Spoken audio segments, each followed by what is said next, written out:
I'm not sure right now. They're yeah. Okay. She's a pretty good looking lady. You told her too. I wonder sometimes about you. I know, right? You like really Kenny, keep the camera on us. I'm like, okay. Okay. Okay, we are back. Okay.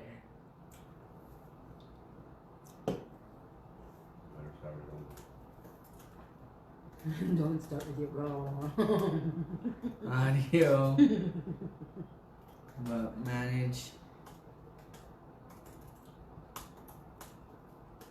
to fix it. Come and join and ask us questions about the show.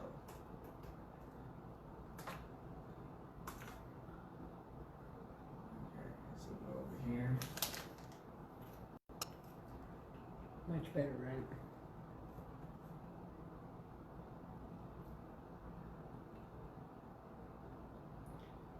Think so, yeah. Okay, so we got so we managed to get this to work. Okay. There's no audio. No, there is audio. They can hear us? Yeah, so, yeah, see? Oh. Alright, I just put it on mute so it won't relay, so.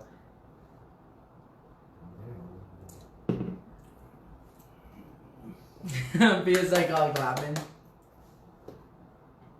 Okay. So,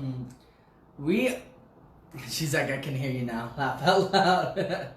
Okay, so we are doing a Q&A. I am the founder and investigator, and she is a co-founder and a camera operator.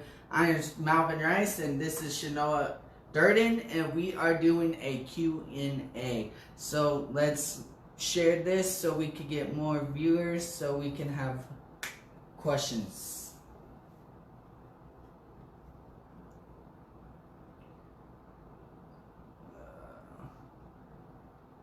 We got our security on the job right now. He's actually taking a nap. Yeah. Because that's what his favoritism in his job is sleeping. But if we do feel like we're getting harmed, we have to wake him. just to. And sometimes we have to throw rocks at him to get him up. Yeah.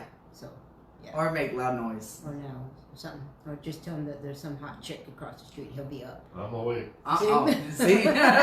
See? Yeah. Like, we went to, what was it? We went to Walmart, and, oh my God. We saw a girl, and I told him, I was like, I just seen a hot chick, and he was like, oh wait, it's like, where's she at? But anybody has a question for the show of the Grand Hotel or the preview, so on and so forth, ask us questions. Dating issues, something. So the first question is, what got you into this? Are you asking me or Shanoa? Or both. Or both? Who was that? That was Pia. Pia. Nice to meet you. We're glad that you're on our team. I can give you my side of what got me into this. Like 100 years ago, and I mean 100 years ago, I had my couple of my best friends. We all, one of my best friend named Rick Riker. We grew up together, and we both was passionate about filmmaking. And then we found my other friend Eric, and he was into filmmaking, and so was this girl Megan and Angie. Of course, Angie wanted to be an actress, and so on and so forth. And Rick and I was more into passion. I was in passion to do camera, script writing, and wanted to know how to do editing. And Rick was into editing, lighting, grip, all that stuff. And anyways, we were trying to make it. I came up with this script about Soul Sister like 100 years ago. And then we met this guy named Trinity. Now Trinity was in. He can. He's pretty much into ghosts. I mean, he was born with this. He can feel them. He can. They touch him. He can smell their smell. You know, if they died with what kind of, you know, like perfume or not. He can smell them. He can see them. He can talk to them. But the only thing, he wanted to do his own investigation, like a long time ago. This is way before Zach and all those other ghost movies or ghost stories or anything. We were doing it, but we wasn't putting it on air or anything like that. He did it for the science. He did it for what makes them so lost. How come they're lost? How come they can't be found? You know, how come, you know, many questions, you know. So he came up to Rick and I, and we're like, yeah, sure. We're not having experiments with ghosts, but, you know, sometimes we see stuff and stuff like that. And he's just like, yeah, I'll teach you. So he took us under his wings. And he taught us, and Rick had an ability to see ghosts and, you know, stuff like that. Pretty much everybody did, but I was the only one that couldn't see them or couldn't hear them. Until one day, it was back 2002, 2001, something like that. We went to Angelina's grave here in Prescott, over there in the old Black Canyon Highway. And we were told by this old man that she got hit by a car. There were so many different stories, but I guess this old man lived here all his life. And his version of the story was that this little girl and her family were walking to the park. And back then in 1920s, they had a road, and their house was like on the corner, so they walked across the street, and she dropped her doll or something in the middle of the road. So she ran back to get it, and the car didn't see her and hit her a couple of times. She flew up in the air, all kinds of stuff. So she passed away. So her mom turned around, saw her baby girl out in the middle of the road. So they ran back, and she was dead. So they buried her by her house, and her mom was so weeping over her daughter's death, is that she wished she could talk to her, or, you know, trying to get in touch with her. So one day her mom goes, if you can hear me, or if you can, you know, see me or whatever, just give me a sign. And I guess this was in October, like before Halloween. Her grave was lit up, and that's how she communicated with her family. So the old man told us the story. So we all went out there, and we all investigated it. And it was really weird too. I guess we were really sensitive with spirits that day, because Trinity, back of his hair and his hair was stood up, and it was not the little girl. It was something else that was there. He didn't know what it was. It was just kind of like a demon thing.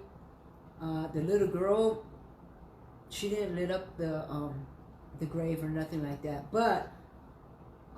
We all smoked back then, so when we all had a cigarette, the lighter is usually maybe that high, but in the film it was this high. And my best friend Rick, he was next to the grave, to the gate, and he was acting like a little boy, like a little kid. Like it wasn't even him. It was like the little kid was inside of him, just, you know, taking over him or something. And then my friend Eric had a brand new camera, like we had brand new cameras. And it just continuously fading in and out, more faded out than in. It was just like, you know, it was automatically, it wasn't manual, and it just kept fading out. And it was just continuing fading out. So it was kind of interesting. And then Angie, she was a goofball anyways, but she's been more of a goofball, more. So we just like, what the fuck? So anyways, I was just like, wow, this is crazy. And what the weirdest thing was, on that year, like the day before Halloween, it was a full moon. It was like one of those moons that comes every 30 years or 20 years or whatever. We just happens to be on that moon. We didn't know that until it was cloudy, and then when the cloud moved away and the moon came down, we're like, oh crap. So we waited till like 2 in the morning.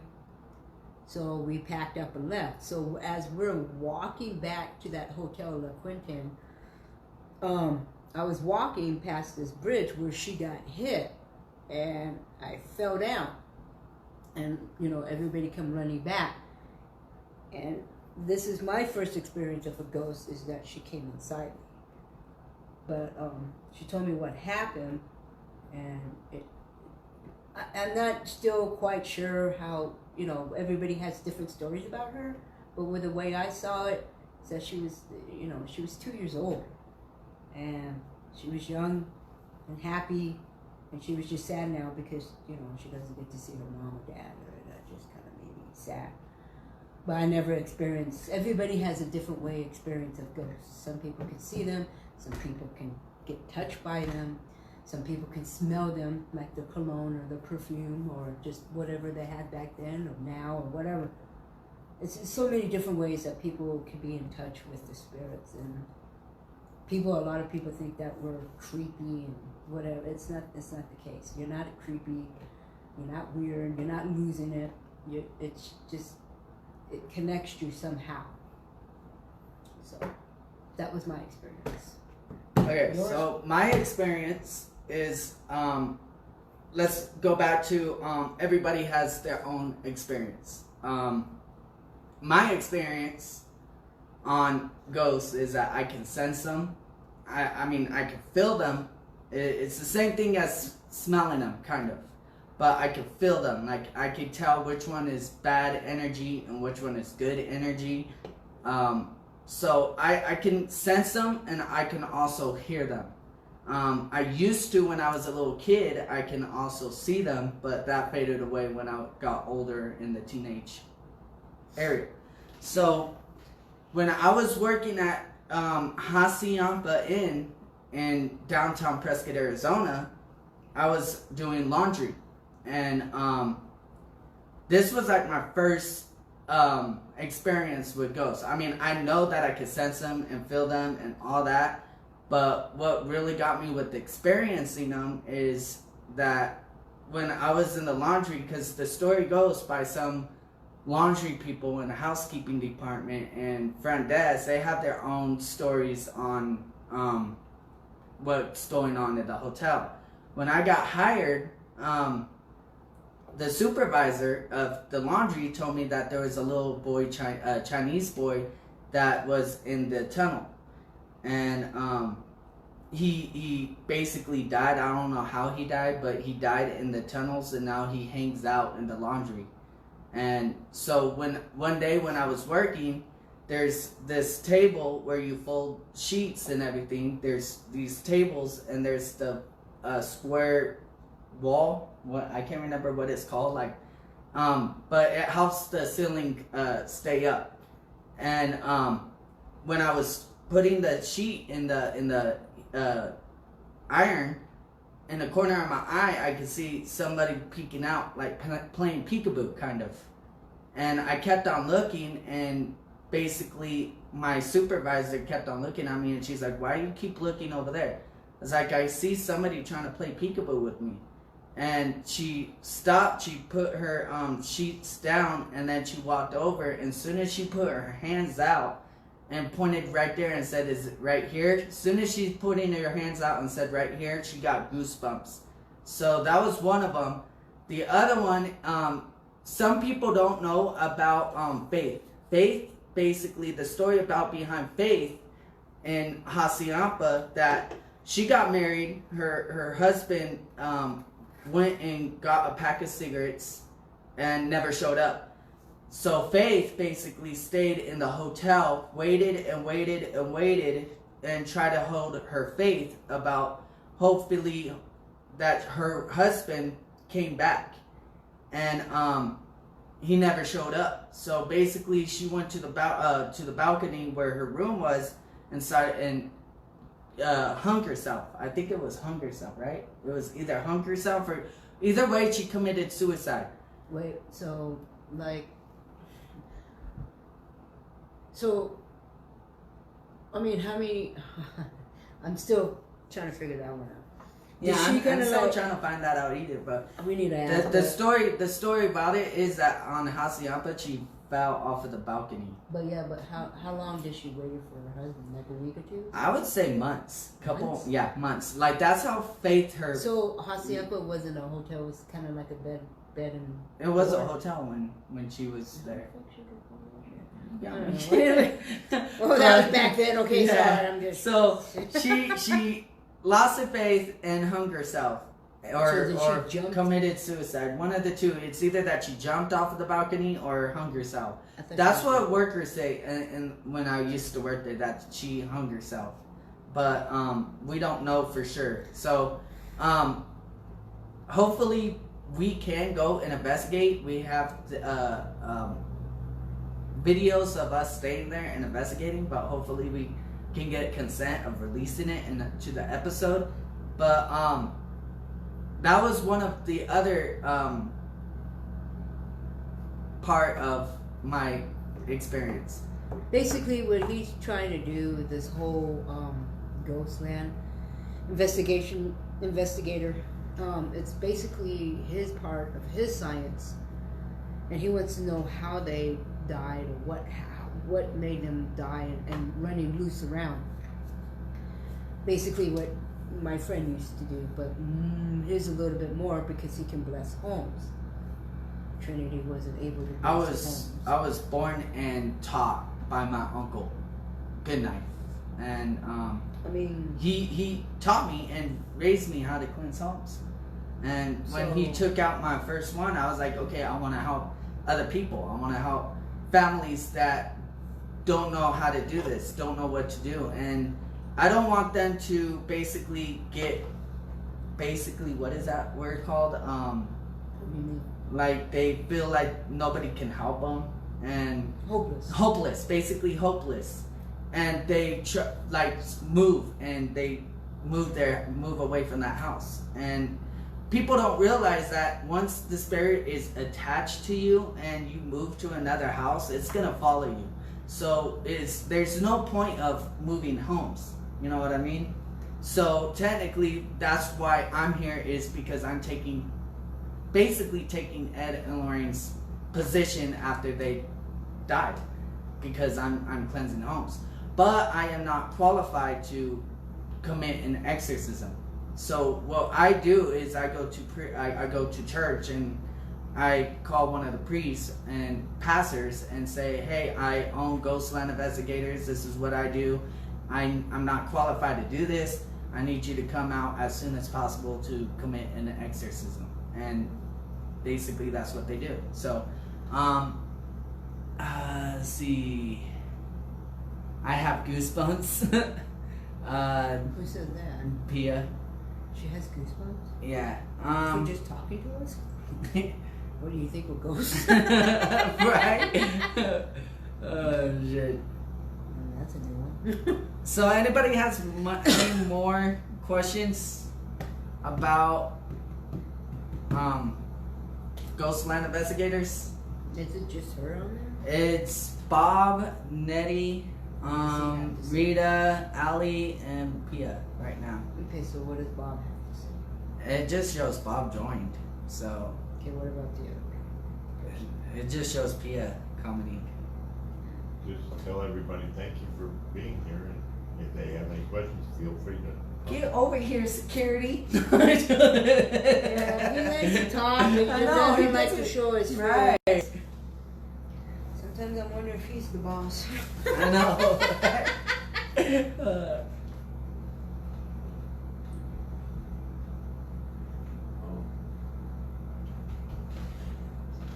So tell me your experience and what you do in the show.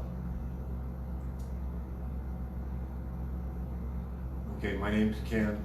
I work security, Yeah, let me scoot over so we can. and we'd like to welcome everybody for being here tonight. And feel free to ask us any questions or answers. We can answer them. We'd be more than happy to do so. And again, we thank all of our viewers. And we are doing a question and answer interview this evening for our co-founders, our founders, our CEOs, security people, any of our team members, feel free to ask us, and we'll direct it to our best attention. But again, we thank you for being here, and that's about it. Again, my name's Ken, and my last name's Cahill. I work security. What was your first experience as a ghost? My first experience as a ghost was I had a friend that was had a spirit following him around for years, and wasn't sure, and there was some paranormal stuff going on in the house that he owned, and things were kind of being shifted around, moved without anybody being there, and the spirit was dwelt in his home for 4 years from, again, a prior home that he lived in. It was an entity that he was having trouble with. That was my first experience. And I've had many, many others, which even with GhostLand, I've had at least 6 or 7 encounters. And it's going to keep growing. I know it is, but you just got to experience it. And it is real, it is true. There's a lot of history, no matter where we go on location or film, or where we will be going. There's a lot of history in places that have deaths, suicides, murders throughout their history. So, and there's other places that we go that have paranormal activity, and it needs to be searched out, and not to be in harm of any of the entities, but to share the truth with them and communicate. And we can communicate it with other people that are interested in the paranormal or spiritual world, the other side. But again, thank you for being here tonight. We thank you, and again, be safe out there. Have a good evening, and if you have any questions, again, feel free to ask any of us. Thank you all that are watching right now. If any of you others have questions, besides the ones typing in, just please feel free to ask. Thank you. Have a good night. God bless.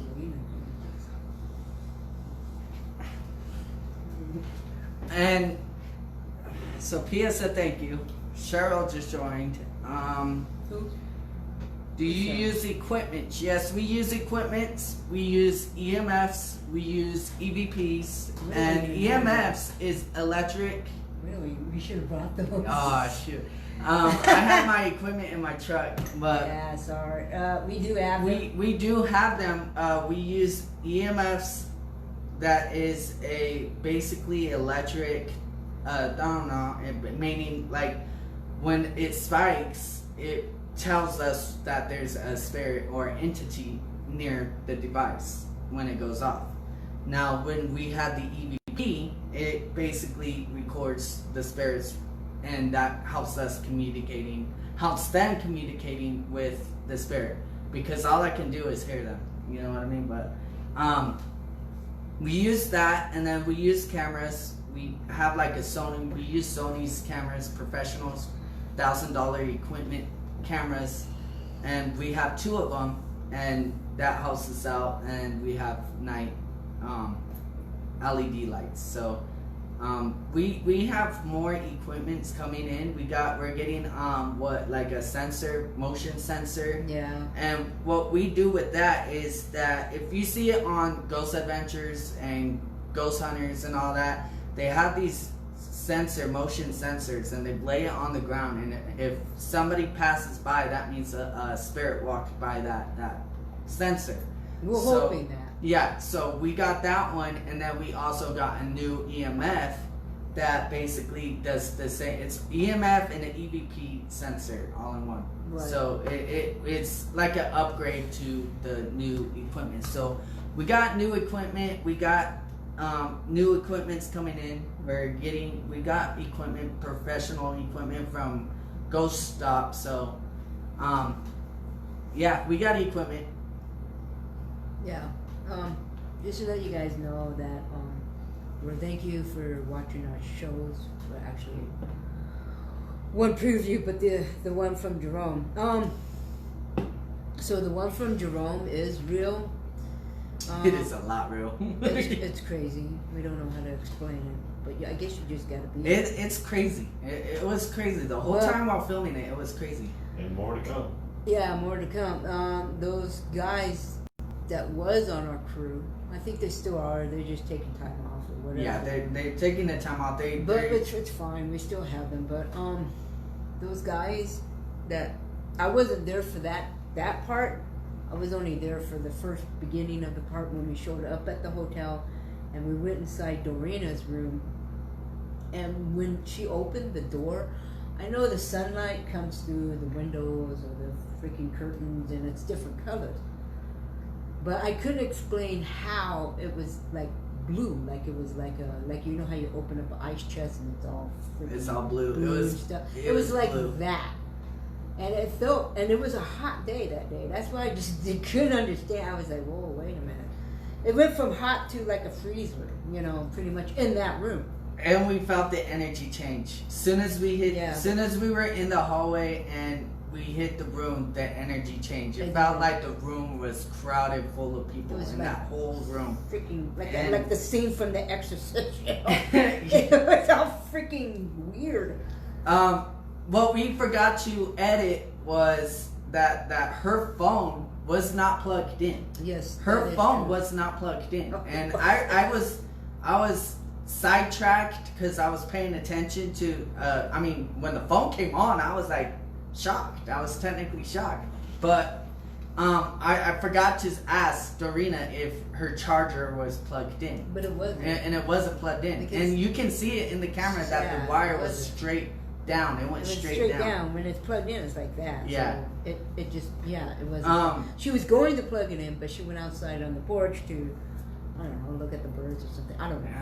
I don't even know. We don't know. She was just in the balcony eating and chips away. And when Melvin told me, okay, in this scene, I was filming and I was being patient. The only thing that made me fucking not impatient was her, because if you guys watch it again, you can hear her munching outside. You can hear that. You can hear the chips. You can hear the bag. And he's all like, be patient, you know. I'm like, I am. I'm just shaking my head because she's out there munching, sitting down, munching away on chips. I think her her description about the whole thing of she pissed her pants. She Sorry, she did. Well, including my ass too. I kind of want to piss my. She wanted to distract herself and all that, like, because I feel like she got too scared, and she doesn't have no experience whatsoever in the ghost hunting part. I mean, I'm still learning about ghost hunting, but I am more experienced with cleansing homes. But I'm just the camera and being a secret.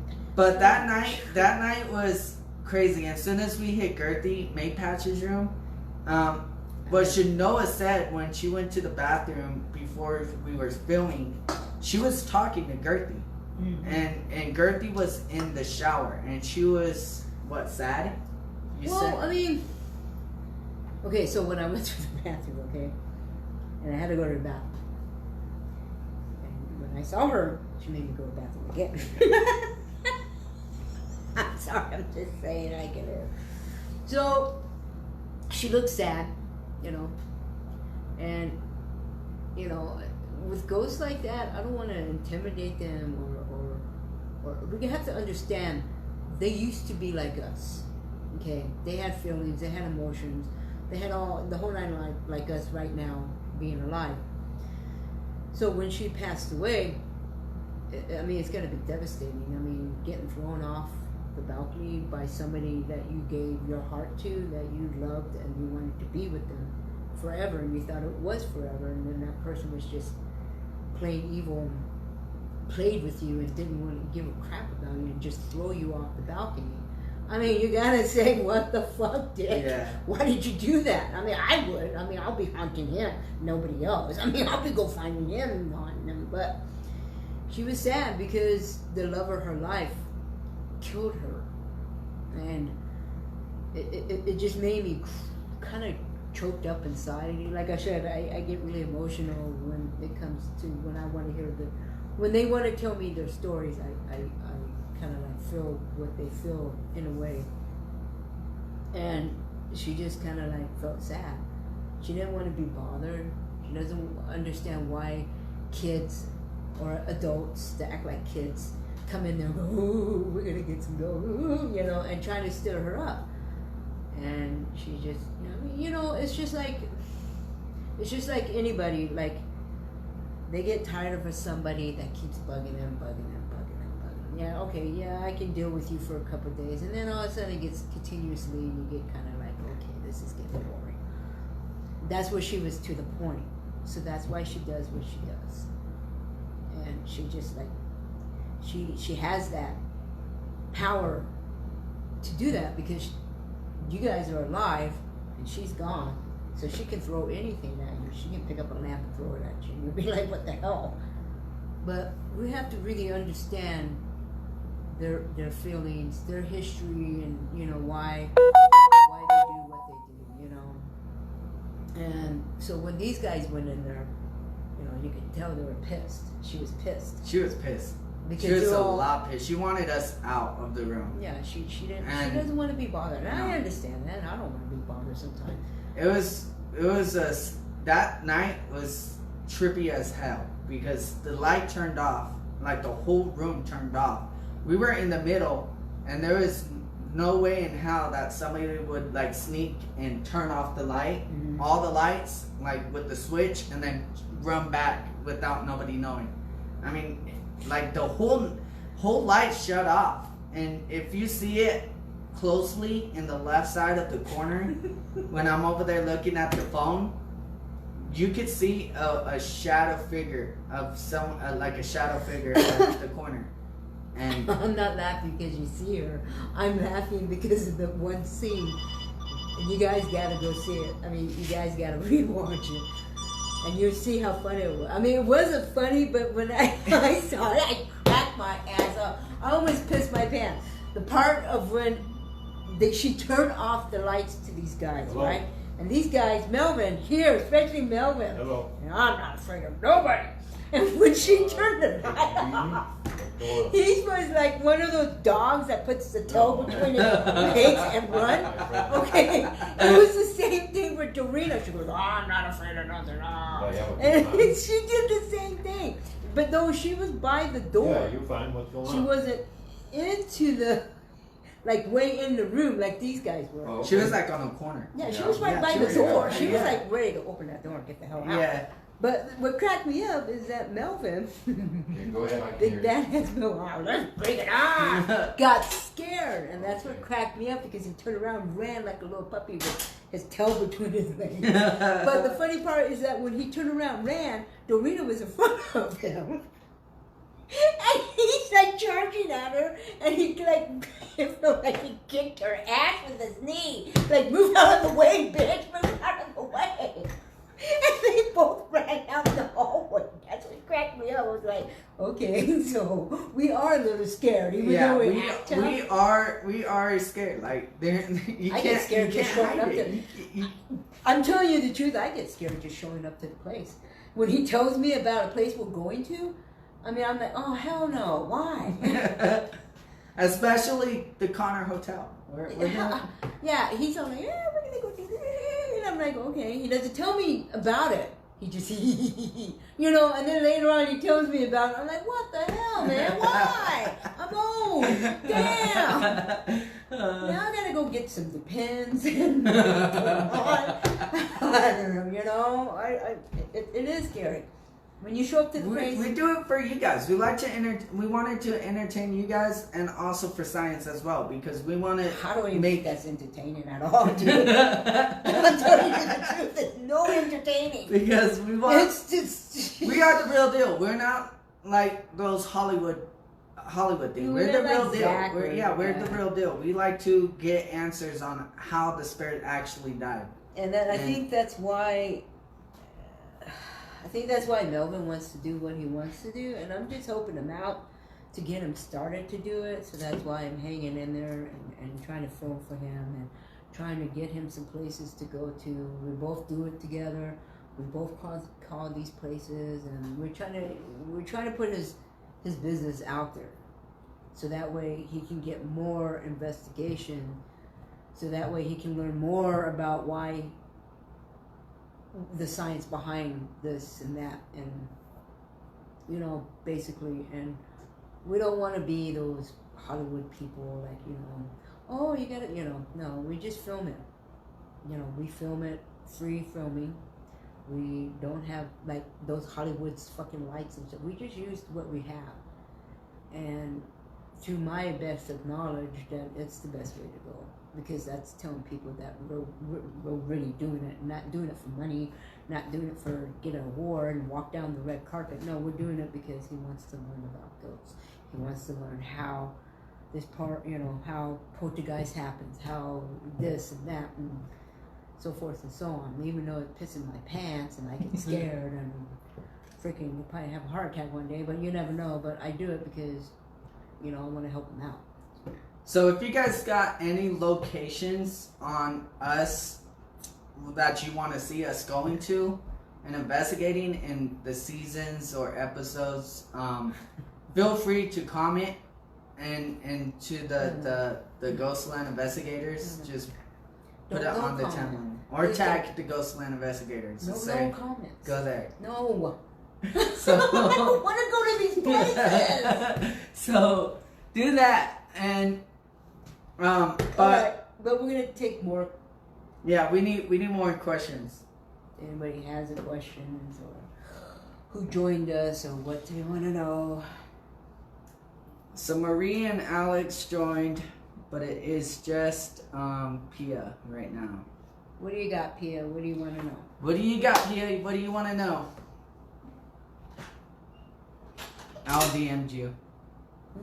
Pia said I'll DM you with the locations. Oh, hell no. Damn. I would think you guys are going to give me a heart attack, man. Don't give me a Pia. Anybody asking a question? Yeah.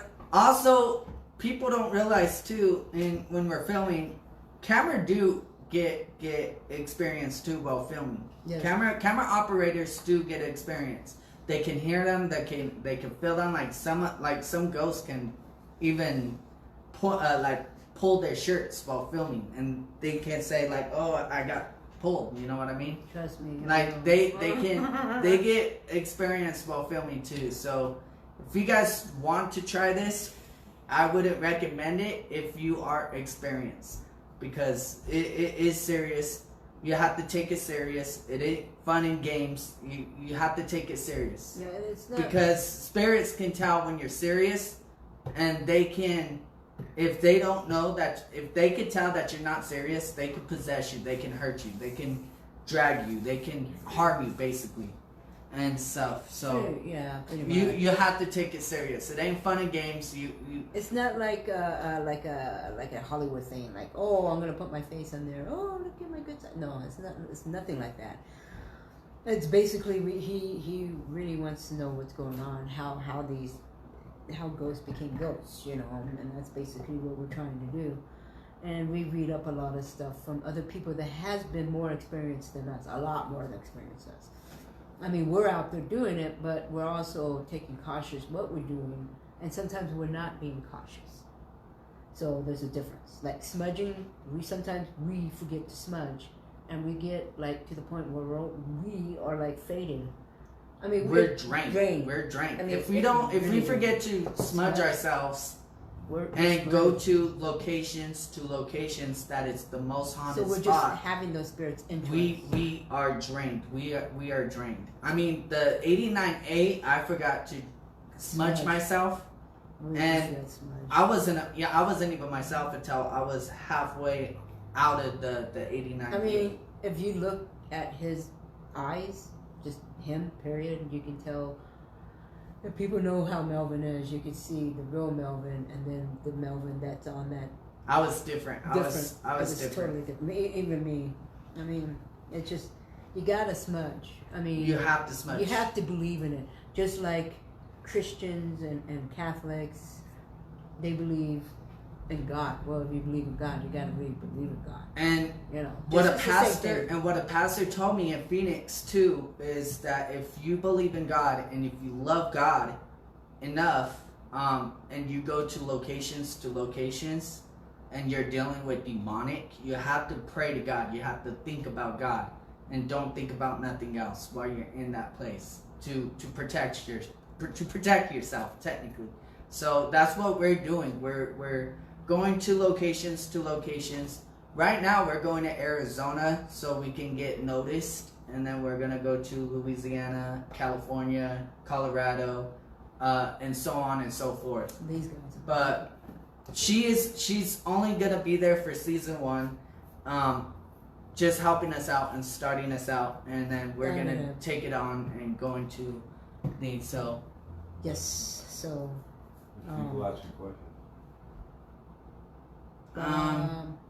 Got any more questions? I worked at the Red Garter Inn, which used to be an old whorehouse, and that place is full of spirits. Whorehouse? Where's this at? There you go, Kenny. Whorehouse. Shoot. You Where's gotta that ask at? them where it's at. I mean, But Kenny is experienced too, because when we were in Hacienda, he was making fun of Faith. He was literally making fun of Faith, like, oh, Faith is wild. She's wild. Like, if you know Kenny, you kind of get the He's whole a very, idea. very sexual man. Yeah, he thinks everything's sexual. Like, You can't go one day, like we'll be in a motel and we all have, we're all sleeping in different areas and whatever. All of a sudden, you hear, I swear to God, guys, you will, PL, you will experience this. you will. I'm just letting you know. We have 3 people that snore, dude. I mean, they snore like freight train, like there's an opera going on. And one of them, the biggest, is Dorina. Dorina is the biggest. She's the leader of the fucking opera. And then after Dorina is Melvin. Okay, then we got little Kenny over here, like, he's like a choo-choo train, he's like choo-choo. And then we got Melvin. I swear to God, somebody left the cat in the middle of this. He's like it's a fur ball. And then Dorina's like, rah, rah. It's just on and on and on. But Kenny would be the first one up. And when he wakes up, he goes, where's those women's? Or it's all like, look at that, mama. It's nothing new with Kenny. We deal with this every day. But he doesn't do it towards me or Dorina or any other girls that's in our group. He just does it around. So to end the story of his experience With Faith. He was not himself. It looked like he was possessed. Oh, he was pissed He off. was pissed. We're not going to mention any names. Yeah. We're just going to say at one hotel, we're not going to mention in the hotel, is that he got pissed at this lady, the front desk lady at this hotel, because she gave him attitude. Kenny doesn't like attitude. And he just told how he felt, and she told him how she felt, and they went back and forth, His eyes was like pitch black. It was, man. Inside that hotel with Faith, man, we like thought he was possessed. Because we just mentioned that one person in that hotel, the front lady guest. Oh my God, I mean, he was going on like he was possessed. And like, ah! And I thought his head was going to turn around and he's going to spit out that green soup and shit. Because we were looking at him, and when Shanola said his eyes, look at his eyes. As soon as I looked at his eyes, it was pitch black.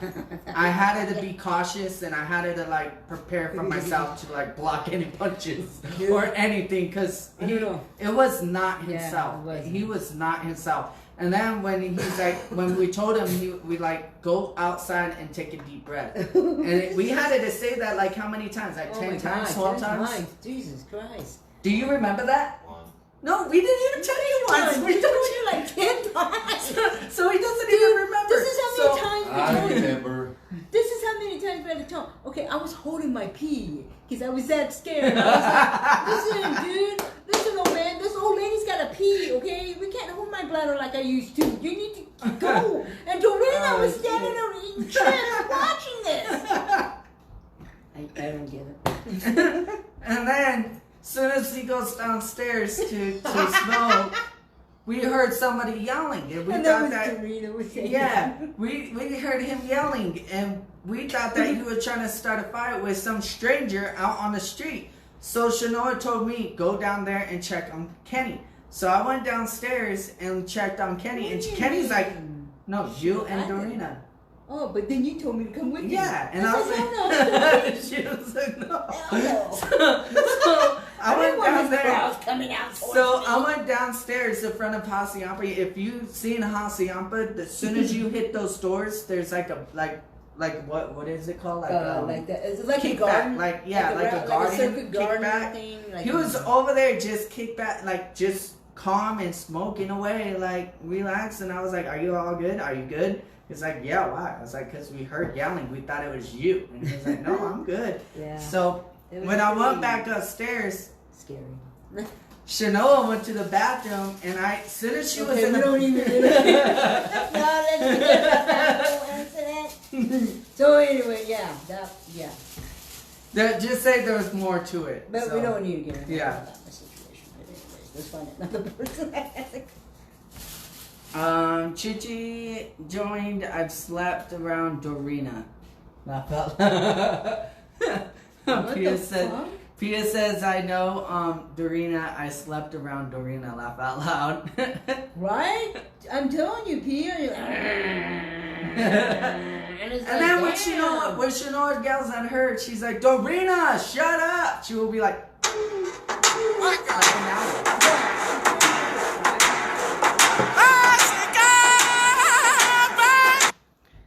Talk about Dorina. She's trying to call me. She turned on her side because she goes, if I fucking snore too loud, you know, yell at me. So I did. I had to wake her up like I don't know how. Kenny woke up. He like, huh? Okay, don't forget to wash those hands. And he went back to sleep. And I'm like, what are you talking about washing hands? You know, Kenny just says weird shit. But anyway, to the point is like she rolls over and then she starts acting like an owl.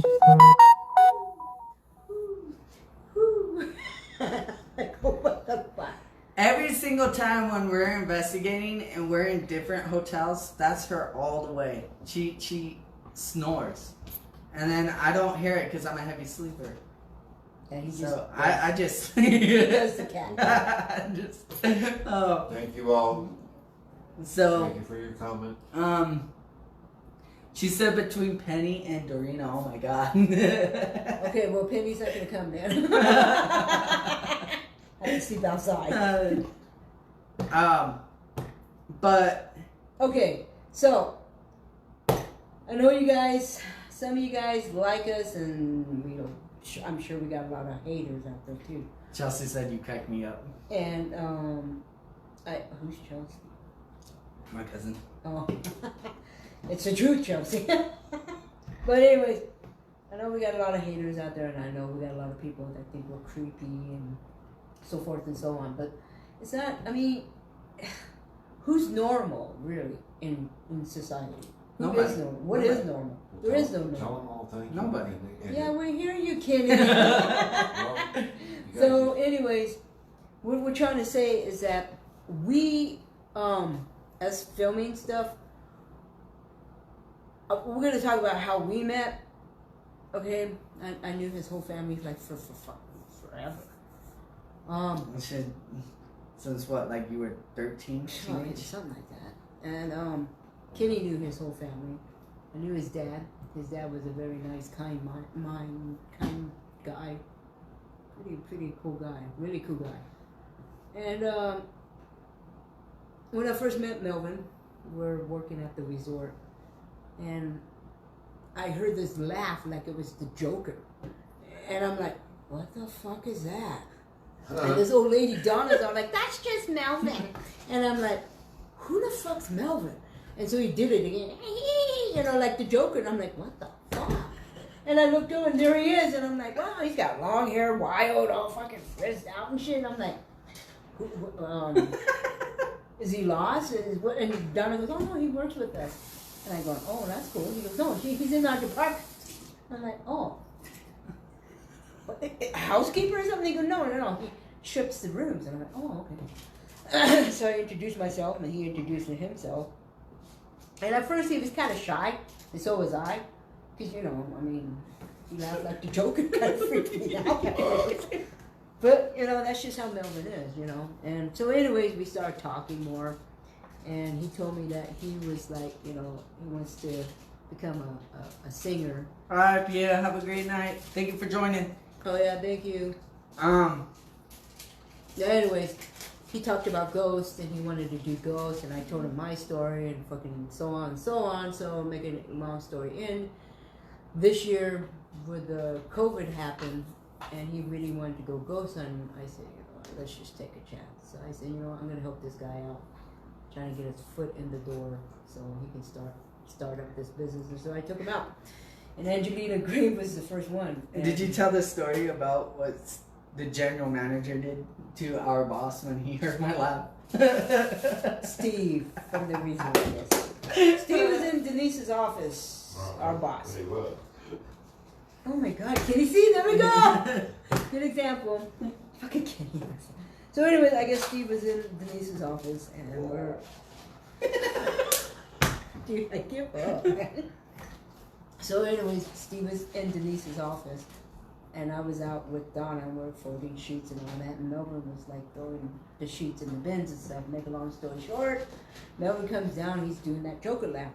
It freaked the shit out of Steve, a grown man, dude, who was getting closer to our fucking 4'9", fucking, she had to weigh at like, what, 95 pounds at least? Getting closer to her desk, and she's looking at him like, what are you doing? He goes, what is that? And she goes, that's Melvin. He's like, that's Melvin? And she goes, yeah, why are you getting me? She's like looking at him because he's getting closer to her. And she's like, yeah, that's Melvin? And I looked over and Donna goes, look. And I looked over and there was Steve getting closer to Denise. I'm like, yeah, he's hiding behind a 95-pound lady that already knew it. Because she looked up and she's all like, oh, Melvin. And it's funny to see Steve, the general manager, doing that. I thought that was funny as hell. And so he's all like, damn, he could be the Joker. That's okay. So he said that in the hallway to Donna and I, and then he turned around and walked real fast out the door. And then Melvin's all like, okay, bye, Steve. I thought that was funny. Oh, man. Yeah.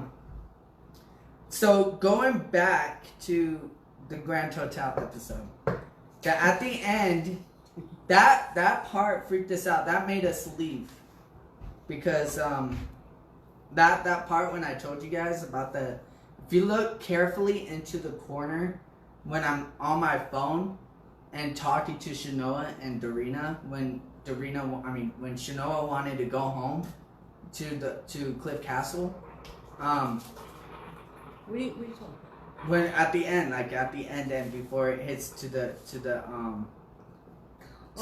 thing. Dude. So if you look closely at the corner right beside the other bed, at the other bed, right on the balcony, you can see like a shadow figure and like wings and everything. That's when we heard, hey, keep it down. And that's when I told her, I said, shh, like, you know what I mean? Like, keep it down. So when she said that, and she was like, okay, let's go. And that's when Dorina got scared because of a little girl that growled at her. Yes, I remember that one. So she wanted to go with us. She felt scared and didn't want to hang out with Brad, Tyler, Deegan, and her mom, basically, while I came back. So she wanted to go. She wanted to join us while taking her to the hotel. So it was funny because she kept on saying that. I told you that little girl growled at me. And so from then on, we just use it as a joke. Yeah, so we used it as a joke, but it was kind of funny. But after she said that, we heard two men arguing into the balcony. And then all of a sudden, we heard, leave now. Like, they wanted us to leave.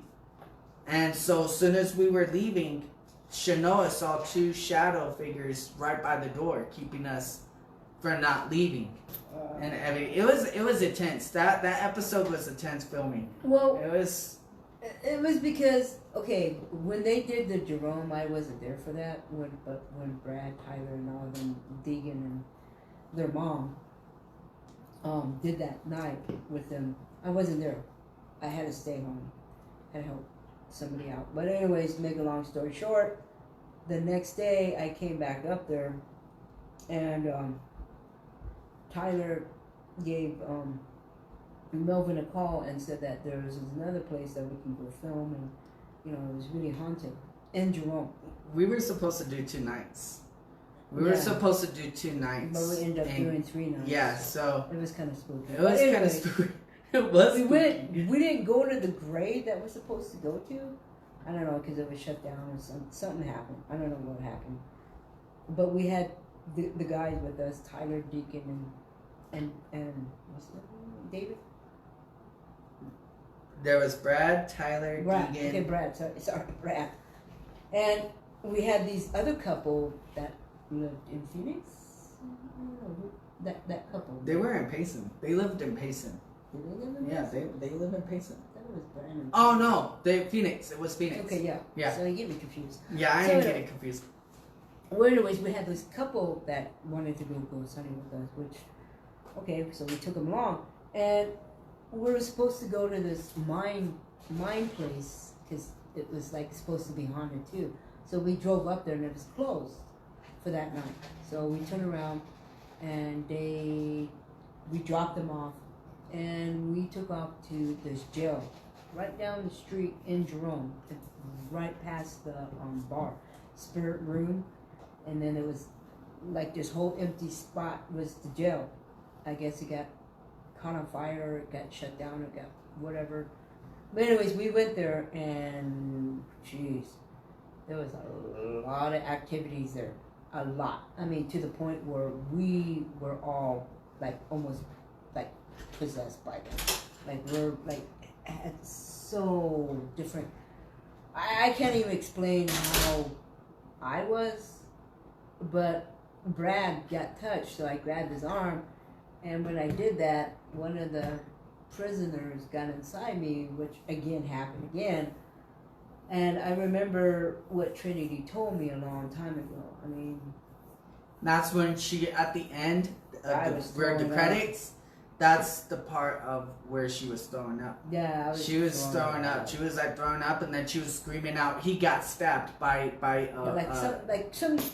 something happened to him. He told me, like a guard stabbed him, or one of the inmates. Something that he didn't need. He basically they used him as a scapegoat, so that other prisoner can get let go. It was weird. I don't know. It just who that prisoner that touched Brad and then got and then got at me. It just made me sick. I just threw up and I couldn't stop throwing up. And then Melvin, he just wasn't himself again. He got those cracked face eyes, man. Just They're cracked out. They crack out like I'm on crack. He wasn't. I mean, he could. I mean, he was himself, but wasn't himself. And Dorina, we all know she kind of walks slow, but this time she was walking 3 times slower than she usually walks. And she was just like wandering around like she was lost. She didn't know what was going on. And then Tyler, he says that when he was filming it, he says that his hands were like this, and it was so gripped onto the camera that he felt like the camera was gonna break because he couldn't let go of the camera. For some reason, he tried to let go of the camera, but he couldn't let go of the camera.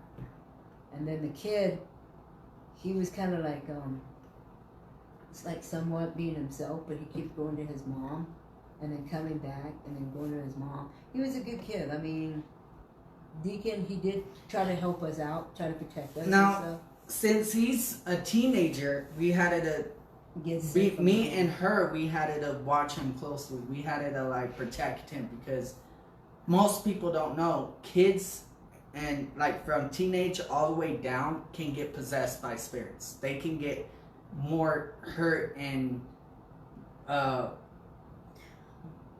what is that, like possessed, technically possessed, like hurt or possessed by the spirit. So since he was on the team that night, me and Shanoa had to watch him closely so nothing bad would have happened.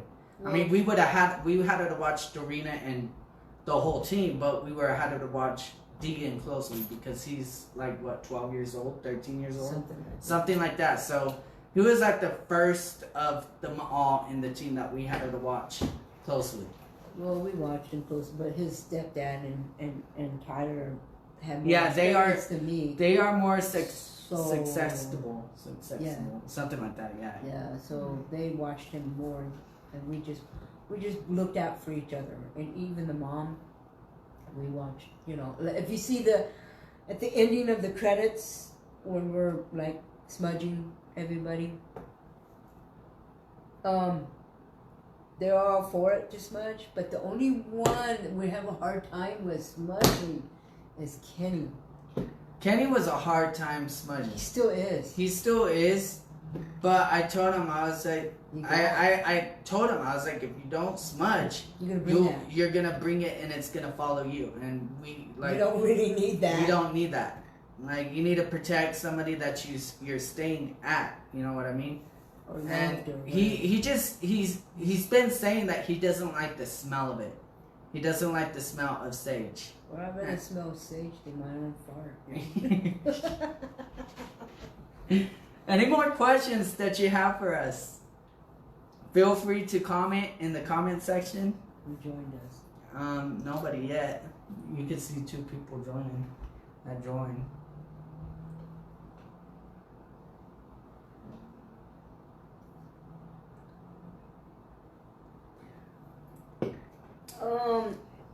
So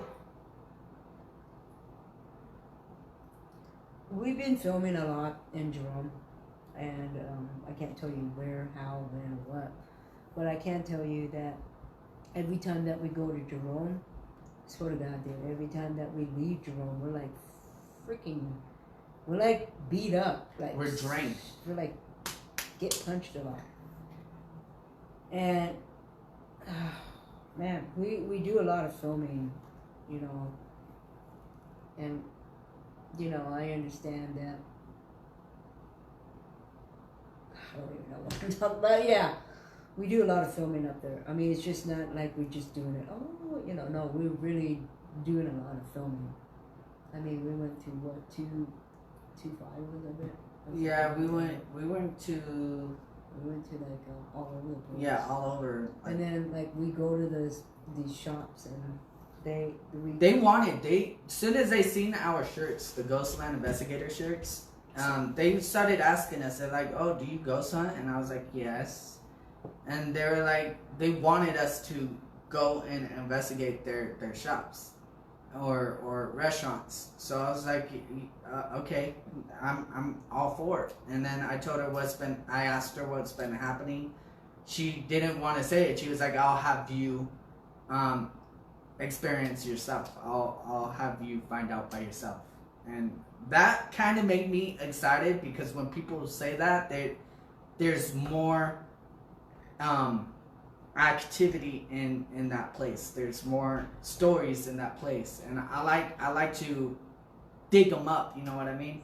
That's what we like to do. We dig the stories up on how the spirits died and why they're haunting it and why they're still there haunting that location, and if they want to well, the history of it. yeah, the history about it, and if they want to pass over to things, like I said, Kenny has a pastor that we might call, and he can pass them over to the next afterlife. So I mean, what we do is not like we go out there and dig up graves or no. go out there and just, you know, want to wake them up and get them mad at us. That's not our intentions. Our intention is to find out like I said, that they were human once, and we're just trying to find out why they're doing what they're doing. I mean, I understand, like, a lot of spirits, you go in their house, it's just like you and I, you know, you go in you got your house, you got your apartment, you got whatever, and then all of a sudden somebody comes, like, into your house. What's that? That's the arena. What'd she say? Well, anyways, make a long story short, you go into somebody's house, and so let's just say somebody comes in your house, a cousin, friend, whatever, family, whatever. they come into your house and then they start moving shit around. You're like, yo, what's going on? Why are you doing that? Well, it's the same thing with the ghosts. I mean, they used to live there. Somebody bought the house.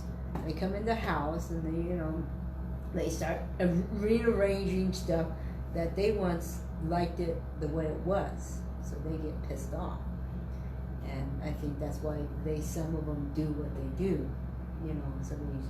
I mean, because we get a lot of people saying, "Oh my God, my house is possessed," and we're like, "How is it possessed?" It happens every single time when me and Kenny wear the GhostLand t-shirts. Yeah, they're like, "Oh, my house is possessed," and Melvin's okay. How is it possessed? We get throwing stuff, or they light the candles up. I ask them because there are some people who like to joke around, who likes to, you know what I mean? So I tell them, I'm like, okay, tell me the stories from the beginning on when it started at all. Like, you know what I mean? They tell me, like just recently, somebody told us that her dad burned, he's got a job to do, which she says she has no problem bringing the whole crew down there. This lady that Kenny met at the casino. And I was in there eating my food, and he came in there, and he goes, "Come on, I want you to introduce you to these people." So I went out there, and this lady's like, "Oh my God." She said her house was possessed. The house that they bought, the person that owned this house was a child molester, but he was in prison, which kind of was weird at first. Why would she say that? Yeah. Why would I go investigate that? Glad the guy's dead, But the way she said it, I thought it was the house that a child molester lived in and died or something. But no, it was the house that she bought. The guy was a child molester. And I'm like, what the fuck? Why would you say that? But anyway, so she said in this house that she has 2 little girls, and they're the most lovable sisters you can find. But when they moved into this house, they started being against each other, fighting all the time, knocking on each other off, and everything that you could possibly believe is not good. That's what their daughters were doing. Plus she's seen things like being moved or turned on, and her husband, and she's getting like bruises or something, and her husband too. So they're getting really tired of it, and they told me about it. So I called Melvin up and I put him on speaker, and they talked about it. And her dad, when she was a little girl, this is what's scary. And her dad took her to what's that called? Those houses in the hills that the Native Americans. I can't remember. Montezuma Castle? Kind of like that. Something like that. I can't remember what it's called. But anyway, her dad, they went there, but they went to another area, which some people could go inside the caves. Not the ones that's in the rocks that you see pictures of it. You can't go. I think you could go in there, but you have to have like a tourist or something to help you go in there. Well, her dad went to this other place that had Native American writing on the walls, and he scraped it off the walls and put it in a bag and took it home. So when he took it home, she said when she was a little girl, stuff started happening in their house. So, and I think her dad's still alive. Something like that. Something like that. I think her dad's still alive, and stuff's still happening after all these years. And her dad never thought that was the problem, was what he took. It's like stealing a goat, stealing gold, and then somebody's coming after you. It's pretty much like that. It's basically like, let's say, still like gold. Companies. When people tear down cemeteries, and just to build like hotels, over a burial, they don't realize that their spirit is attached to that location. So when they build that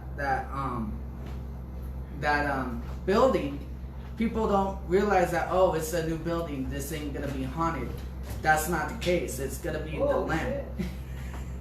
Hey, can you put that light on? I forgot. Oh shit!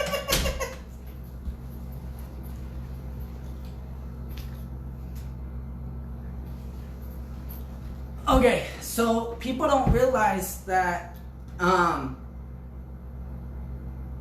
that place is gonna be haunted because it's over a burial ground. So it's gonna be the same thing as a Native American burial ground too. It's the same thing as, like, let's say if a Native American bones is under the ground and they build it up and then they still build the building just to make a hotel. It's gonna be haunted. That place is gonna be haunted, or that house is gonna be haunted because it's over a burial ground. So it's the same thing as what the father did. He took a little bit of pieces of the house, and the spirit was attached to that location. So when he took a little bit of that dirt, or a little bit of the, you know what I mean, a little bit of the stuff, took it home, that spirit is attached to that thing that he took. So it's gonna follow him and go back to that house. So people need to realize and think about things. And when we were in Jerome, there was a guitar of Elvis. It was like a kind of like a what was it, like kind of like a cinema, the Liberty Theater cinemas. Right up on the cinema there, if you go up the stairs, there's a cinema. And when you keep going straight down the hall and not the theater, if you keep going straight, there's a little museum right there that shows Elvis or a bunch of other people and like fucking, I can't remember what that thing is called. But anyway, there's Elvis and a guitar. That guitar looks real, like the wax museum kind of. And there was a guitar, and the guitar looked real. So I was literally about to touch it when I was like maybe like this close from the wood, like maybe that close. I felt like that guitar was haunted. Like, and it's the same thing as Ed and Lorraine's Warren's museum that they have. That once you go into the museum, you cannot touch anything. You cannot touch any. You can't touch, because if you touch something, you're gonna be haunted. So as soon as I touched it, I felt like that was, you know what I mean? And I felt basically energy in that guitar. So I was like, no, I don't want to touch it. But when Dorina and Shanoa was gonna take a picture of Elvis, they cameras didn't want to let them take pictures. So that was one of the locations that the owners wanted us to go and investigate. So we're gonna go investigate the Liberty Theater and gift shop in Jerome Jerome. So you guys are gonna see that in one of the episodes, and it's gonna be intense. So anybody else has any more questions for us? Hey, tell them about how Doreen joined. Huh?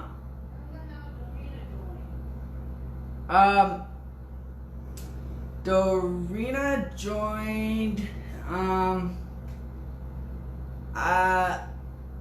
I honestly basically let her join because everybody wanted to join, and when it came down to it, when I went to go and film locations, people had made up stories saying, oh, I can't do this because I have this going on, or I can't do this because I'm working, or I can't do this because of this reason, and they just make up stories and making up. So when it came down to it, as soon as I hit Jerome Grand Hotel episode and I was filming, and that's when that thing came, and I was kind of desperate. I was literally desperate because one thing in ghost hunting rule and ghost paranormal investigations is that you cannot ghost hunt by yourself. And and I was all by myself. It was just me and Shanoa. So even though Shanoa's filming, I would have still been by myself because I'm the only one that's investigating. So I told Dorina, I said, sure, if you're willing to do it, we're leaving today at this time. Get ready, you know what I mean? So she got ready, we got this and this and this. So that's how Dorina joined. She's not experienced at all, but soon as Dorina joined and we got that episode out, now there's people that's experienced with haunted locations and experience with ghosts. They are now wanting to join the team. They want to join the investigations. So a lot of them want to do because of the fun. Yeah. So the problem with Dorina is that she, if you watch it, she's not experienced, and me and Shanoa are technically trying to teach her how to use the cameras, how to investigate, how to do this, how to do that. I mean, technically nobody is basically have one position. Like, let's say if I'm the investigator, she's a camera operator, she has to stick with camera operator. Nobody is not supposed to stick to one position. We all have to help out. We all have to do this. We have to all do that. So she's helping out finding locations. I'm also calling locations.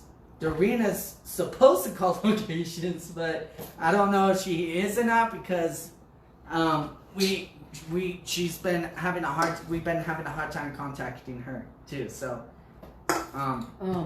yeah. So with God Dorina, bless her. yeah, I mean, she does do her best she can. she does her best. I mean, don't get me wrong. She does.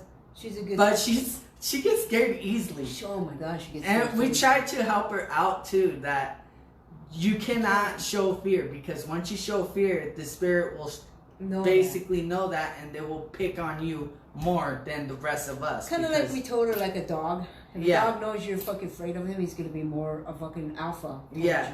So when we go to locations to pick more investigations and everything, she's getting better by the mind, the whole, like, the spots that we pick. You know what I mean? Yeah. That we try to get Pretty much. permission to go and investigate, like not the Grand Hotel, the Connor Hotel, the Ghost Inn, the Ghost Inn, is that what it is? Yeah. The Ghost Inn, and so on and so forth. The barbecue restaurants, all the restaurants in Jerome, and she's getting better by every single time when we go and step in, and I think she's basically what is that word, like, trying her best to keep it together, you know what I mean? But she gets really scared. is. She gets scared. Like what we're saying is that all of us get scared. Everybody gets scared. We get scared here. Even me. I get scared the most. I do. But I'm always I always go first, but I get scared. But I'm like, hey, you can't be a pussy. They're just doing it. So I just jump out and do it, and I get like, what are you doing? You're old. These kids should be in front of you. You know? But I do what I can. We all do what we can. We all look after each other. That's our safety. We have to, like, I mean, don't get us wrong. We all argue and fight, and you know who doesn't. It happens. I feel like every team, even Ghost Adventures, probably. Oh yeah, they get on each other's asses. But when it comes down to it, we're there for each other. We're a family. Yeah, it's a fucking odd family. Yeah, we're a family. We have to watch each other's back. We do. It's a fact. I mean, you can't just. I mean, it's just crazy. But also, even though we're doing this ghost investigation, we also had experience with what we mean by watching each other's back. We also have these experiences about people like showing up out of nowhere. Oh yeah. Speaking of that, creepy. So we have to. Okay, so we're gonna bring that into this. Yeah. Okay, so I lost my EVP. We were in that preview, the highway preview. Yeah. So if you look closely, you can tell Shanoa's freaking out. She's freaked out that she wants to hurry up and investigate. Look, get the fuck out. But as soon as we started filming, we were looking for the EVP. And I thought it was in my truck. So I looked in my truck. I looked in my console. I looked in all the way around. I couldn't find it. As soon as I looked in my console, though, in the corner of my eye, I just seen a man, an old man, right in front of my hood. And you know how when you hear footsteps and everything when somebody's coming? We didn't hear that. He just appeared in the hood, like in front of the hood. Oh my God. And it's the same, I said it the same way as how a cop says it to his partner. Hey, somebody's right there. Can you watch my 6? Can you watch my 6? Shanoa just went just like that, like how a backer does it, and flashlight on him. And then that's when I closed my console. I got out, and he said, "Oh, I just want you to let you guys know, watch out to the spikes. I don't want you guys to pop a tire out, so you guys have to spend the night." And then we're like, we were freaking out. We're like, "Okay, dude, but where did you guys? Where the hell did you come from? We didn't hear you." Shanoa should be the first one hearing the footsteps coming down, because he was like right coming that way. And he walked slow. He was walking slow, and we didn't hear no, like, you know how when you're walking on a pavement, like a car pavement? And of course you're gonna get You're gonna hear those rocks. Yeah, like walking. Yeah. We didn't hear that. Yeah. We just seen him walking, and then all of a sudden when Shanoa kept on going like that, he faded away. She was like, "Did we just see a ghost?" Like, it was just like the lady at the fucking Taco Bell with the fucking the baby carriage. Remember that? Okay, so Taco Bell. So me and Shanoa were ordering Taco Bell on Miller Valley Road. There is this, like, I would say a homeless lady walking in the stroller. Like Kenny's age. Okay, so we were she was walking towards the like the car. And as soon as she hit the back of the end of the truck, she walked by and looked at me and Shanoa. And then she put her hands on her hips. She put it like this. She was like holding, like looking like this. Like, like, what are you guys doing? And we're like, she stayed there for like fucking like what? 20 minutes. 20 minutes, 30 minutes. I thought she was gonna take a picture or make a sculpture out of us. That's how long she was standing there. I was like, because we got that one of those scanners for the cops and shit. Because we had issues with cops before, I guess. I don't know. It was crazy. But anyways, I was trying to fix his scanner. And she at least fucking... She was about to walk up towards the door. She was about to walk up towards Shanoa's side of the door. I was kind of scared. And then she turned the scanner on and showed her. And so she started walking away. That's the only thing I had for a weapon. It worked. And then she started walking away. You know how when you go towards the drive-through corner right there, she was walking towards that side. Like then we got our food, so we turned this way to watch her leave, but we couldn't find her. No, we're like, where the fuck did she go? She was walking slow too. I mean, Dorina walked slow. That's how slow she was walking. It's like Dorina slow. And I swear to God, dude, there is no way a 54-year-old woman or whatever her age was, she was carrying like a baby carriage. Like a stroller. And we didn't know what was in it. We didn't want to find out. And so anyways, when she was walking, like, here's the drive-through, and his car was right there. Well, she was walking this way. Put it like I think. Okay. So his car was here. She came from this side of the drive-through, walked around, saw us at the drive-through. For like, God, she was standing there for like I said, she could have made a sculpture out of us. That's how long she was standing. So I had this fucking scanner helping Melvin set it up. And so I thought she was getting closer to us. And I'm like, oh, fuck. And he goes, I don't even have my gun, you know. And I'm like, oh, this is even more great. So I just turned the scanner on, right? And she got spooked out, and she walked away. When she walked away, she was still walking slow. Okay? She went past the fucking drive-through, and then she took a right where all the parking lots at. Well, when she took that right, she was gone. It was like poof, and we couldn't find her. And so we cruised around the parking lot. Hey, this keeps fading in and out. Oh shit! Don't say that, goddamn it. No, it keeps fading in and out. Okay, so when people don't realize that when we're ghost hunting, in paranormal, when we're filming in the video, if you see a fading in and out, that means the spirit is walked by and took some of that energy out. Yeah. And stuff. So any electronics, anything to do with ghosts, they so if you guys say that Zach Bagan movies or TV show is fake, carefully watch the video, and if you see a part of his video fading in and out, that shows that his video is real. Yeah, and because I mean, it's true. It's true. Her Trinity even told her that. Trinity that can actually see and talk to them like how we talk to actual human alive right now. Like we're doing right now. That's what Trinity can do when he can talk to spirits. And that's what Trinity told Shanoa, that if you video and it fades in and out, a spirit has walked by, or... Because it goes by their frequency. Because it just takes energy out. It sucks the energy.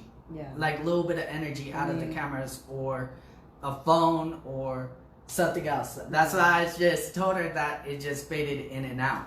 Yeah, right in the middle of a fucking talk. Anyway, no, but this lady, she just disappeared. And we looked all over for her. We went to this church that was right next to We took the whole... The old route.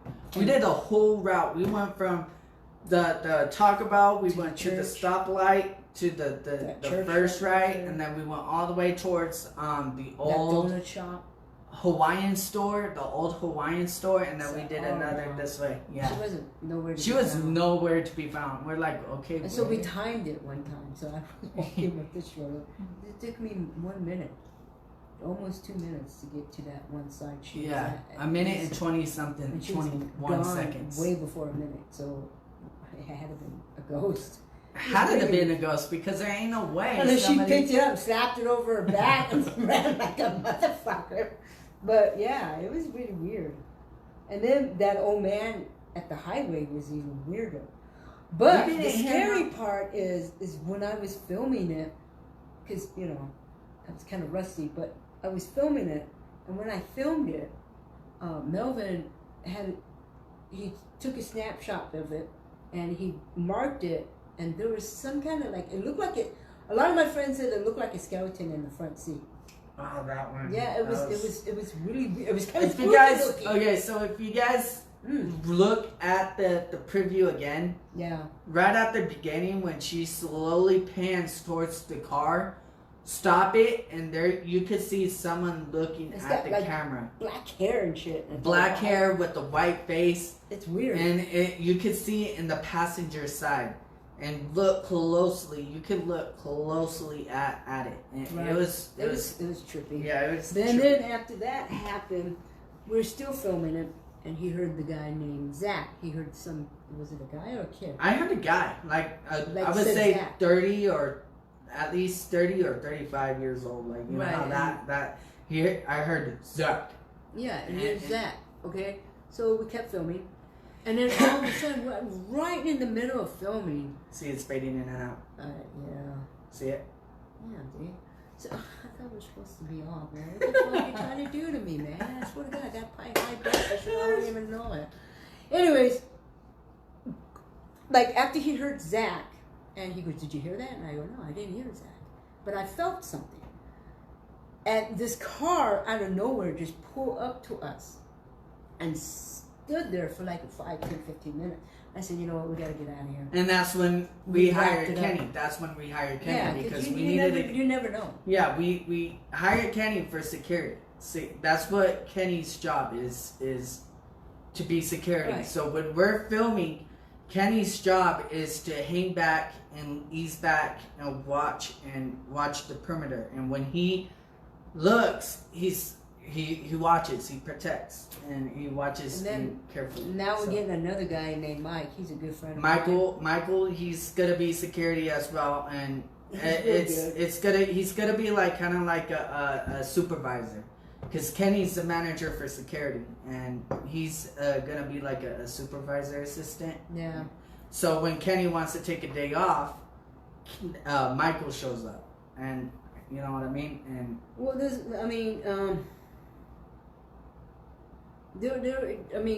when you first start out with your business or any kind of business, you have those kind of people that wants to like try to do harm to you, like steal your stuff or whatever. yeah. So we just got to be cautious, and that kind of freaked us out because it was only him and I. I mean, I would have hit him with the camera, but that would have been damage to his pocket. So I said, you know what, we just need to go. We just need to like. And that's when on that episode you hear her, we need to go, and that's when she had that voice of worry, and that's when I said, okay. I mean, I'm that type of person that doesn't want to stop. That does not want to stop. I'm technically like Zach. I don't like 3 hours, 2 hours of investigation. I like from 12 hours. I like from 8 to 6. Yeah, it does. I like 8 to 6. And that's all night. That's an all night investigation. And that's what I like, technically. Yeah. So when we left, I was freaking pissed, but it drained me out. And I was like, are you serious? But yeah, that night was scary. Yeah, he was pissed. But yeah, he understand. But a couple of days later, when he got better, he said, "Yeah, we're glad we left when we did, because that guy could have robbed us or whatever." So yeah, he says, "Yeah, we need to do that." So that's why he brings his gun, just in case some kind of like crazy shit like that happens. I mean, we're driving. And technically, I made a promise to my dad, and I don't want to get haunted by my own dad. That would really be so scary. I know he'll be on his own on that one. I know. So I made a promise to my dad before he died, and because he heard a story about me and Shanoa before we started ghost hunting, and I mean the day that we started, we had business cards, we had all this, and me and Shanoa went to Darnell into the gas station, and that's when I had the Malibu still. And oh yeah, that was way before he passed away. Yeah. Yeah, we're looking for places. We went to Yarnell and we started handing out business cards. When we were leaving, there was a truck and another truck following us from the gas station all the way over towards the back of the end of Iron Springs. And I told Shanoa, I said, I don't got my gun. And she was like, what? I was like, I don't got my gun. So we're trying to look for anything that was in the car. So they followed us by the good distance, and a semi, kind of like a semi truck for like food, like a kind of like, what did they call it? Like a 4x4 truck, like food and all that. Food truck. Yeah, it's like a food truck for meat and stuff. Yeah. They basically was all the way up, but they slowed down, and like it was like we catched up to them. I mean, we were doing a speed limit, and it looked like a heist. It looked like it was about to be a heist. And so I told my dad that when I got home, I told my dad, and my dad's like, okay, I need you to carry your gun from now on, because they could have robbed you and you did not have any weapon. So he said, now I want you to carry your gun. No questions asked. Do it. And he just basically commanded me to carry my gun. Basically like what he said, if I leave my house and I go to Jerome, Flagstaff, basically out of town, like a long drive, he wants me to carry my gun. Or even to the grocery store, he wants me to carry my gun. So I was like, okay, I'll do that. So I basically promised my dad, and now every single time when I go to locations, I carry my gun. But when I'm at a hotel, I don't want to bring it into the hotel because I don't know if we're supposed to or not. So, yeah, so I just leave it in there. But it's just for our safety, because you never know what can happen. Like we all got spooked out by that guy at that gas station in that van. Yeah, he was. I was pumping gas too, and Shanoa looked at him, and he was looking at the car, like a good look at the car. Yeah, then he looked at me, and then he looked back at the car, and then Shanoa looked at him, and then he noticed Shanoa was looking at him, so he looked away real quick, and like suspicious. He did. He walked away. Yeah, and he walked away. But when we were leaving, he got into his car and followed us. Yeah, and I said, this guy's following us. And he didn't believe me at first until he fucking saw it. Then he's like, whoa, what the fuck? it was kind of spooky. And then we had another incident too that you just gotta be safe. So that's why we brought Kenny into security, so we can be fully cautious and fully prepared, and it's still fading in and out. But yeah, like we said, it's just for our safety, and everybody's got to be safe out there because you never know. I mean, you could be the sweetest person, and then all of a sudden you could turn into a serial killer. Like that. Did you tell me about that part we went to the house to do Angelina Gray? Okay, God. Oh, Jesus. That was a fucking serial killer, I'll tell you. That freaked me out. I never get freaked out. That's when I had my gun on my hip. Okay? I had my gun on my hip because when I'm driving, I like to have my gun on my hip so I could be prepared. So when we went to Angelina's grave to get permission by the owner and all that, he had like a trash bags over the windows. Okay, you know how some people, like poor people like my ass, and still me too, sometimes we can't afford curtains, so we use fucking plastic bags when we gotta go to sleep or whatever. Well, this guy, it was like a brand new house. I mean, the house was rebuilt to modern day look. And it was like a classy house.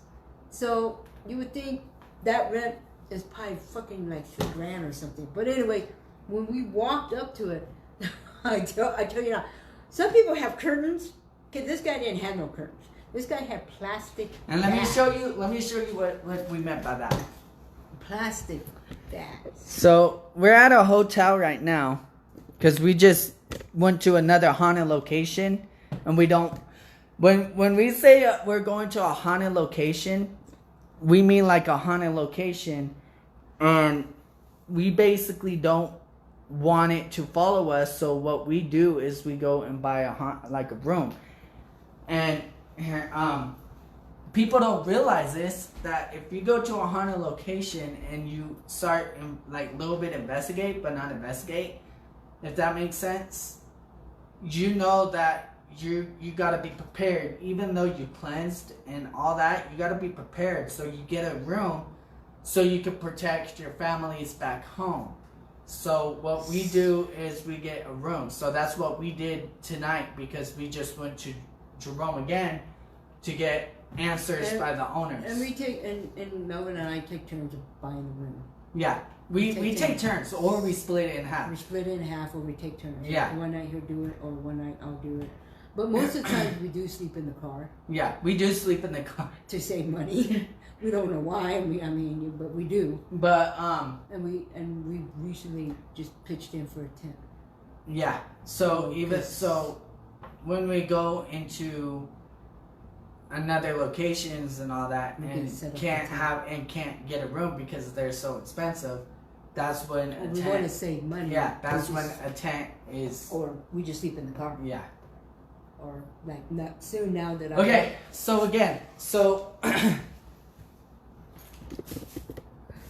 how is this? Okay. There we go. Okay, so this the whole window from right there was whole pitch black of what, like plastic black. Plastic black. So his whole house was covered with plastic bags right there. And so, technically, you have to show him the dirty bed, right? That's Kenny's bed. So, that whole room right there was covered with plastic bags. I kid you not. So when he came to the front door was still plastic bags. And it looked like a serial killer, though. Like a cannibalism. Ooh. And when he walked out, we basically got like one of those creeped out vibes of this guy. So when he came out, I basically walked back, because every time when I walked back, he came up like. Oh yeah, like he kept getting closer. He kept on getting closer to us. And Melvin kept getting 6 feet. So 6 feet. I know. So I started holding on to my gun because the house. Basically, the creeped out vibes. I started holding onto my gun like what a cop does, and I said, "Dude, 6 feet, like 6 feet." And he was like, "What can I help you with?" And we started asking. God. That's when she knew. That's when she When the knew. door was cracked open, I was peeking in to see if there's any bodies on the bag or something on top of it. So I was like, "Oh my god!" But I asked him. I said, and I introduced myself. I said, "My name is Melvin Rice. I own GhostLand Investigators, and I was wondering if we can investigate Angelina's grave." We wasn't gonna do anything bad about Angelina. We She were was just only 2 years old. we were just interviewing her. Yeah, we just wanted, she wouldn't really understand because she's only 2. Yeah. We just wanted to film it and make it a good part of spirits, not the bad spirit, but a good part of it. Yeah. That's the only thing we wanted to do. So but he was so creepy. He kept. he was like, I'm not the owner. I'm renting it out. So I left him my business card and I said, can you talk to your owner That's when he and kept have her staring talk? at you. And he kept on staring at me like he was ready to kill me. I was like, dude. Either Like, kill him or ask him on a date. Or Yeah, something. I was We like, didn't know dude, what the like- fuck. Yeah, that was one of our experiences. that was one of our experiences, like getting creeped out while asking Well, for actually, 2 or 3. investigations. Well, But- actually, 3 experiences. The first time was when we took that road trip to Yarnell and trying to find some ghosts, and we got and followed. we got followed. Second one, we got some guy pulled up to us and watched us for like 20 minutes. And then that lady in fucking Taco Bell market on. So 4. And then that old man that just came out of nowhere, just like, hey, watch out for this. So you guys got any questions for us? Yeah, we need to talk about it. Because I know we need to start talking about Because it's giving me goosebumps right now. and it's been fading in and out, so Yeah. we need questions about the show, like Well, okay, since we're alive.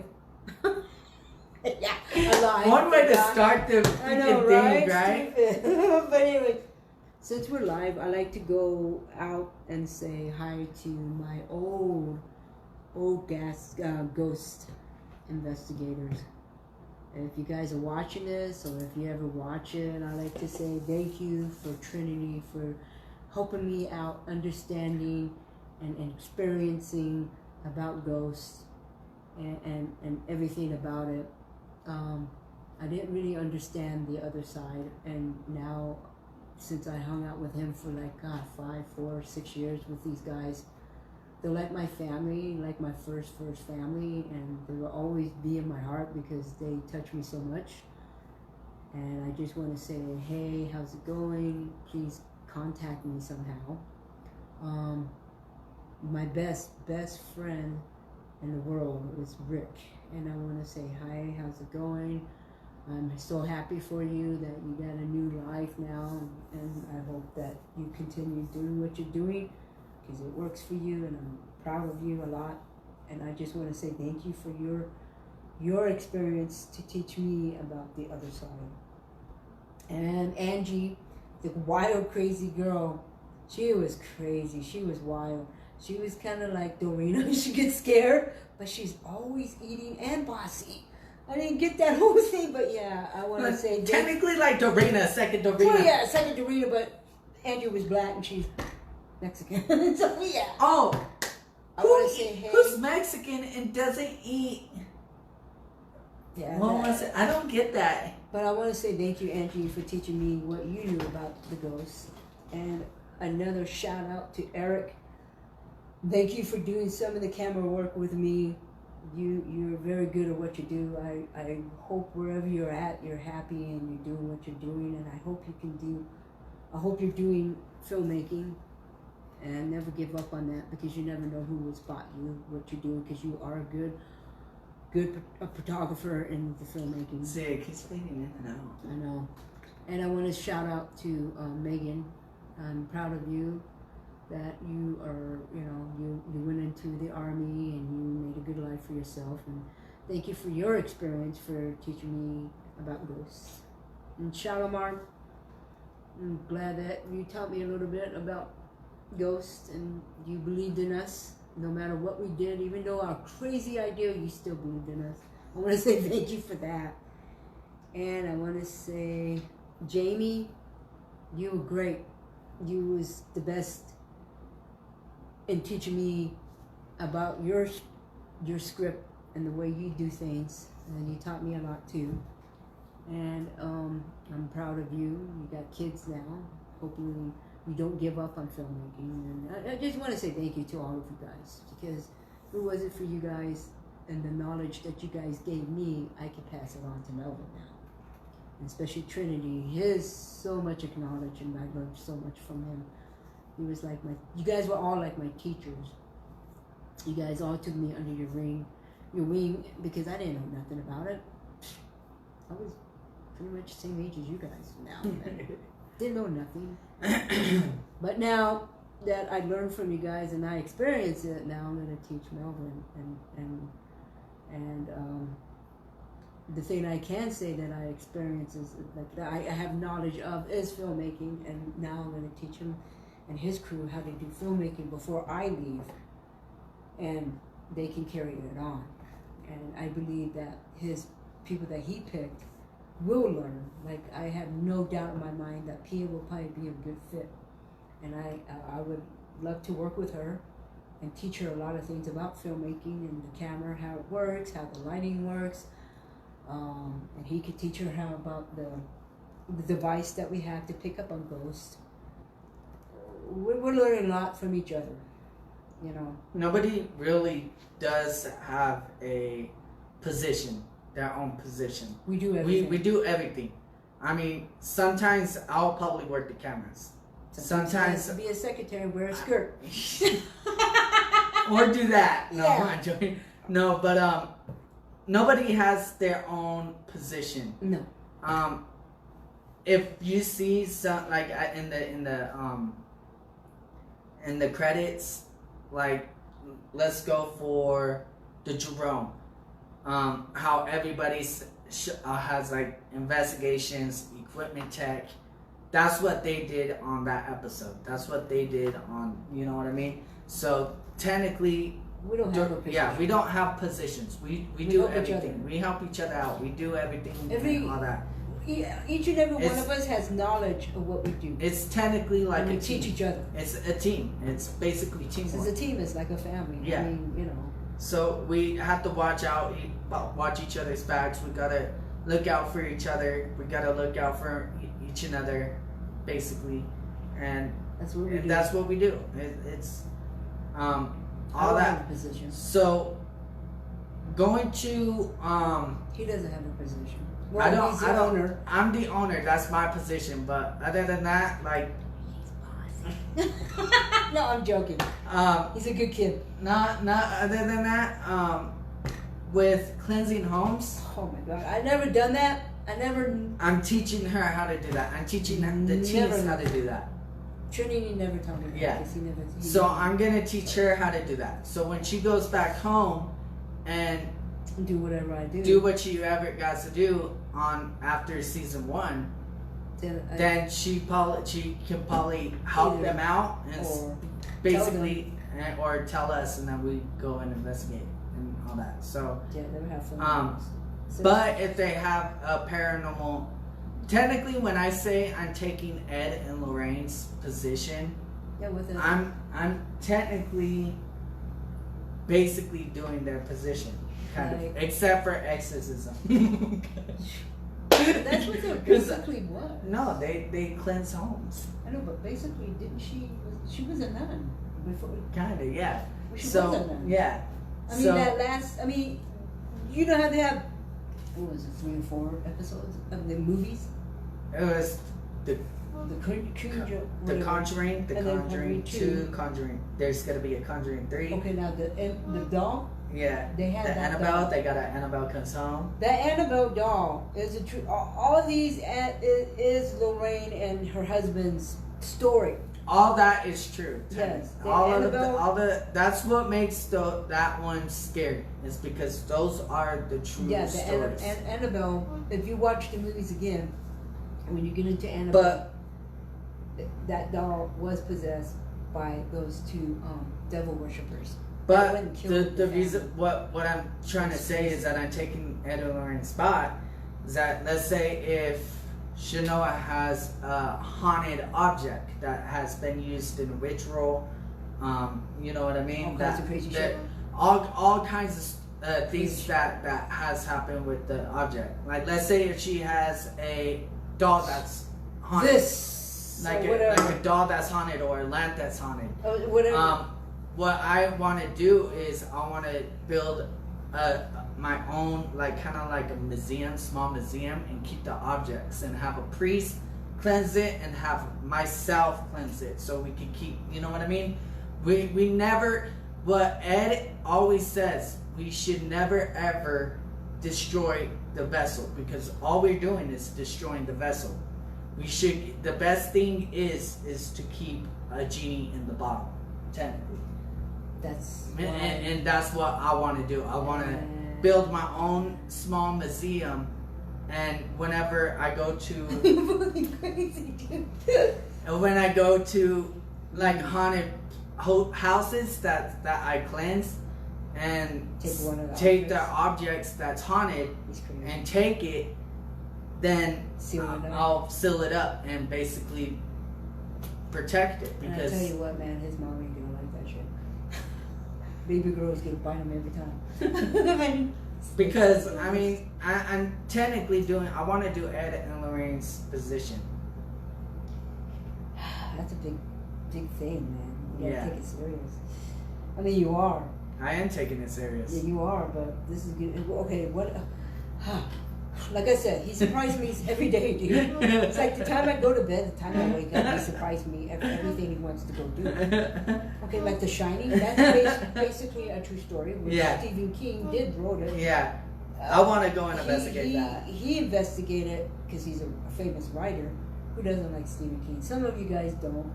I can name a few. How many of you people. guys don't even probably like scary movies at all? But we can name a couple. Oh people. yeah. But we won't name them. We'll just let them be.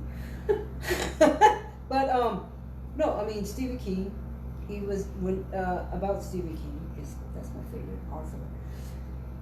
I wanted to be like him, but here I am. But anyways, he studied every book that he wrote. He studied the history about it. So a lot of that stuff, like Christina, the It, is basically off of something that really happened, like a serial killer, or like something happened. With The Shining, he studied about that, and that's basically based on the true story about that hotel. So he wrote about it. So anyways, that's what went on with him. But when he was a kid, he used to have nightmares of his own haunting demons. And so he wrote it on paper, and that's how he began what he did. And I really, truly honor him on that one. You know, I like all kinds of books, don't get me wrong. I'm a nerd. I was a nerd back then, I'm still a nerd. I mean, there's times when I have to get away from these guys, and I go out in my car and read a chapter of book and stuff. Or I write down what we went through that night of ghosting, which Dorina, she does, but she does. Don't get me wrong. Like I said, we all have we don't have a position in our group. We all take turns on everything, and what he does, he's gonna be good at what he does. I have faith in that. I see that in him. He strives to get that, and you know. And he says that his best teacher is his dad. And I believe that, because his dad's a very good man. Very, very, very smart man. And I believe Ted was a very spiritual man. And don't get me wrong, his Uncle Bobby is too. And I see that in Bobby when I was younger, because Bobby and I used to hang out. And I saw that a lot in him and his Aunt Penny. I saw a lot in that. And they told me a lot of stories about, on the res, about a lot of stories. What really creeped me out is not the cowman, and because I just think that's kind of, I don't know what it was, but anyway, the thing that spooked me out the most, and he wants to go. Like I said, he surprised me every day, and the thing, his mom even spooked me. The whole family spooked me out about this. Okay, I'm not gonna lie. He spooked me out the most. We drove up there, and I'm like, oh hell no! It's the guy that hung himself. Okay, so the story is about. What is that about? Did he hang himself on that thing? Yeah, well, I was gonna. So I'm ready to shit my pants. So the story is that he. I don't want to say too much because some of them are tribal members, and I don't. Well, we just leave that out. So we're gonna leave that part out. So we're gonna do So, a Halloween, technically, Hollywood he- version. He raped a couple females, and apparently somebody got onto him or something like that, and basically threatened him. So he didn't want to go to jail, or he didn't want him to get murdered. So what he did was he went to the windmill right behind right in the back of the reservation, and he started to hung himself. The story is that if you go to that location at night, you can, when it's not windy, you can hear the windshine moving and spinning. But if it's pitch black on a full moon, you can see his operation of his full body still hanging from the windmill. That's kind of creepy. So, if you guys want us to go and investigate that, we have to talk to the tribal and get permission and see if we can upload it on YouTube, because it's basically like a whole copyright operation, because that's on tribal land. So, But I don't know if we should do that because of That's- the fact of the story behind it. I Yeah. mean, we interview the whole, like, when we go and we interview first, then we go investigate. Yeah. So I don't know if that's a great idea to do that, because then we have to interview the whole part where he was, like, doing that whole shit to these women. I don't think that should be private. yeah, I think that should be private too. I so. think we should just leave that one alone. Yeah. Because it's too touchy. Yeah. I mean, that would piss me off, but also Yeah. it would fucking make me sad because just because what happened.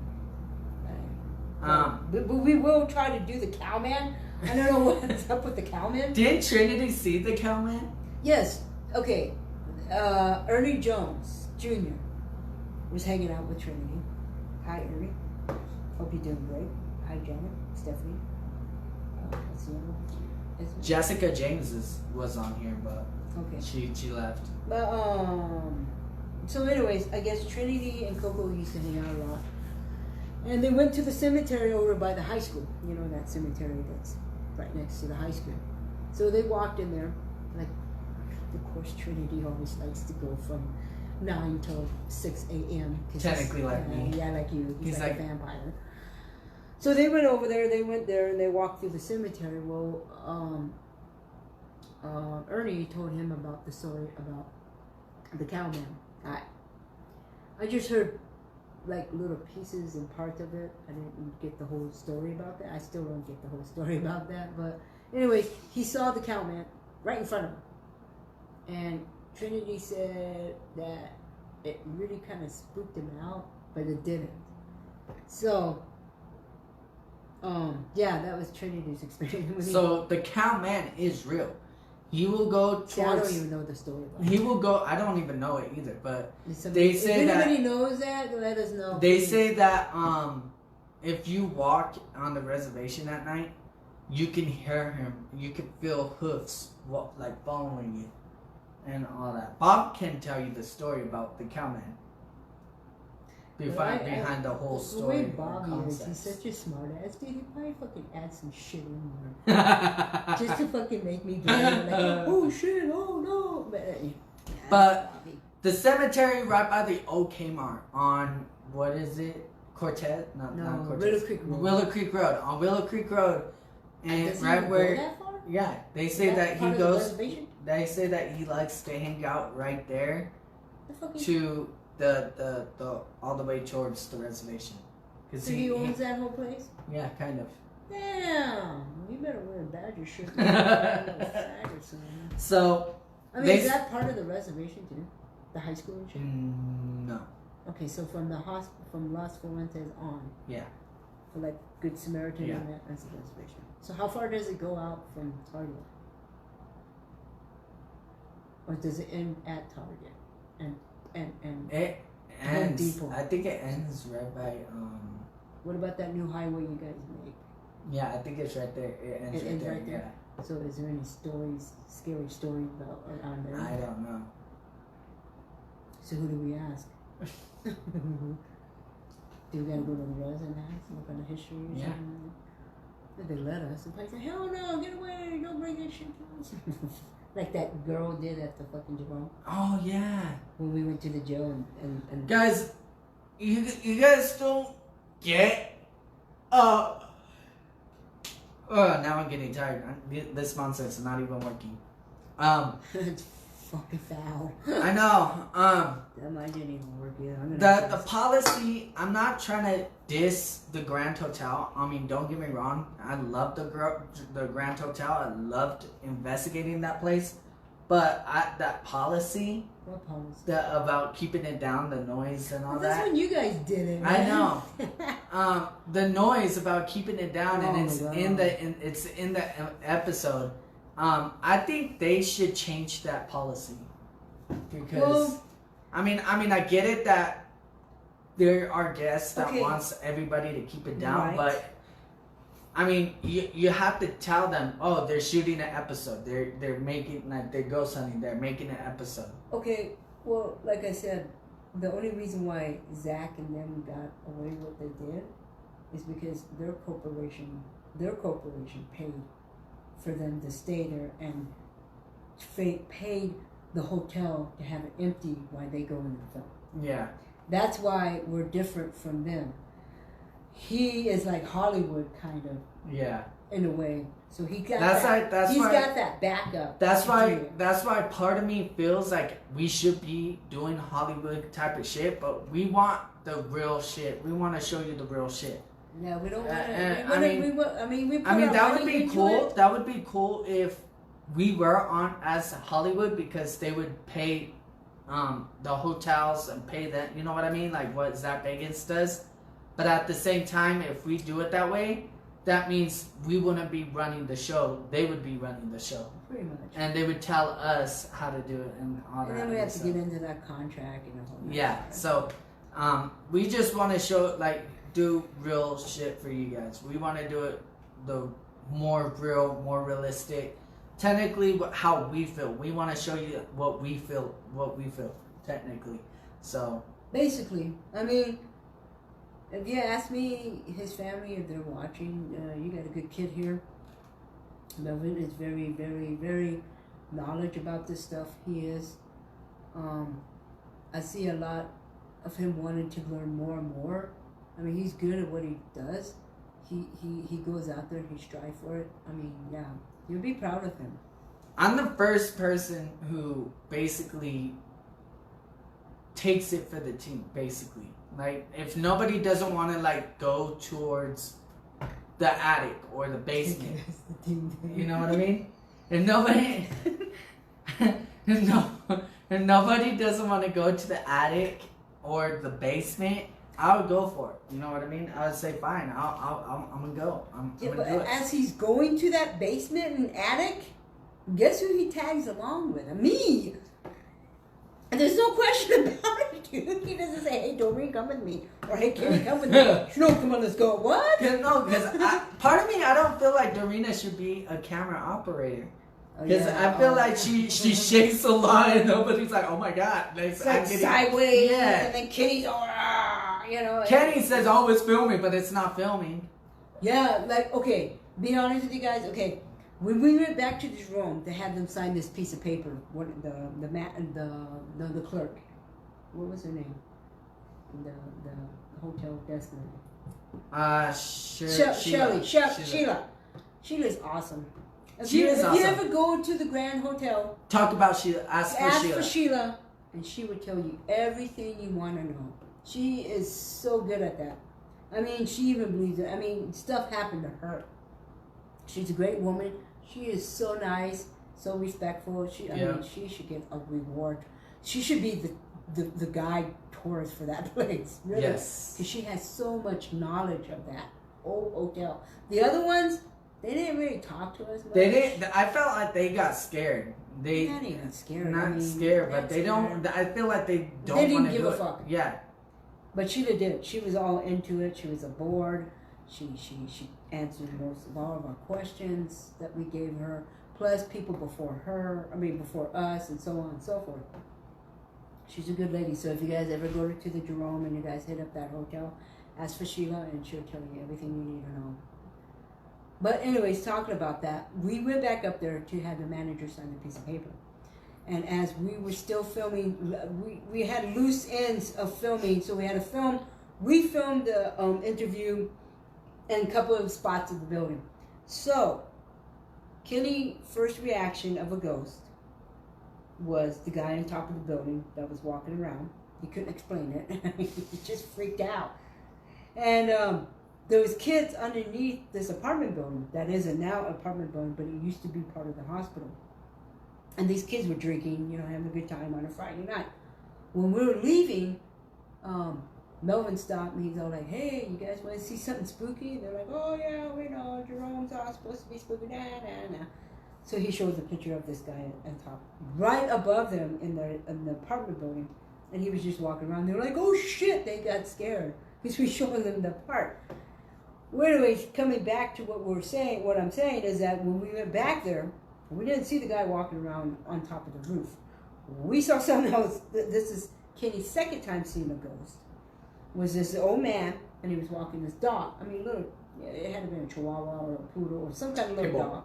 Oh no. No, that was the older man. Yeah, that was the other one. So he was walking some kind of little dog, and he was going up this hill, and it's on the side of this mountain when you go into the Jerome Hotel, and he walked the dog, and then all of a sudden he was gone.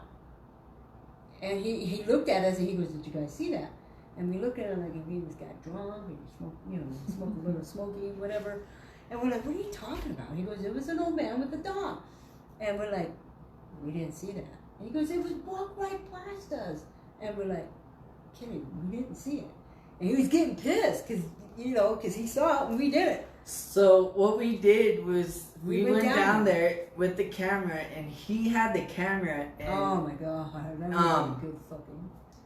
That's when Dorina and Kenny saw a mountain lion, and It was long. They said that his was like body fucking was 12, huge. like 12 feet Yeah, long or something. and he said that he was ready to jump out on us. So I had my gun, and I started to pull one of the bullets into the chamber, and I was ready to shoot because you know what I mean. And so I had that, and I didn't see nothing. They the only ones that saw it, Dorina and Kenny.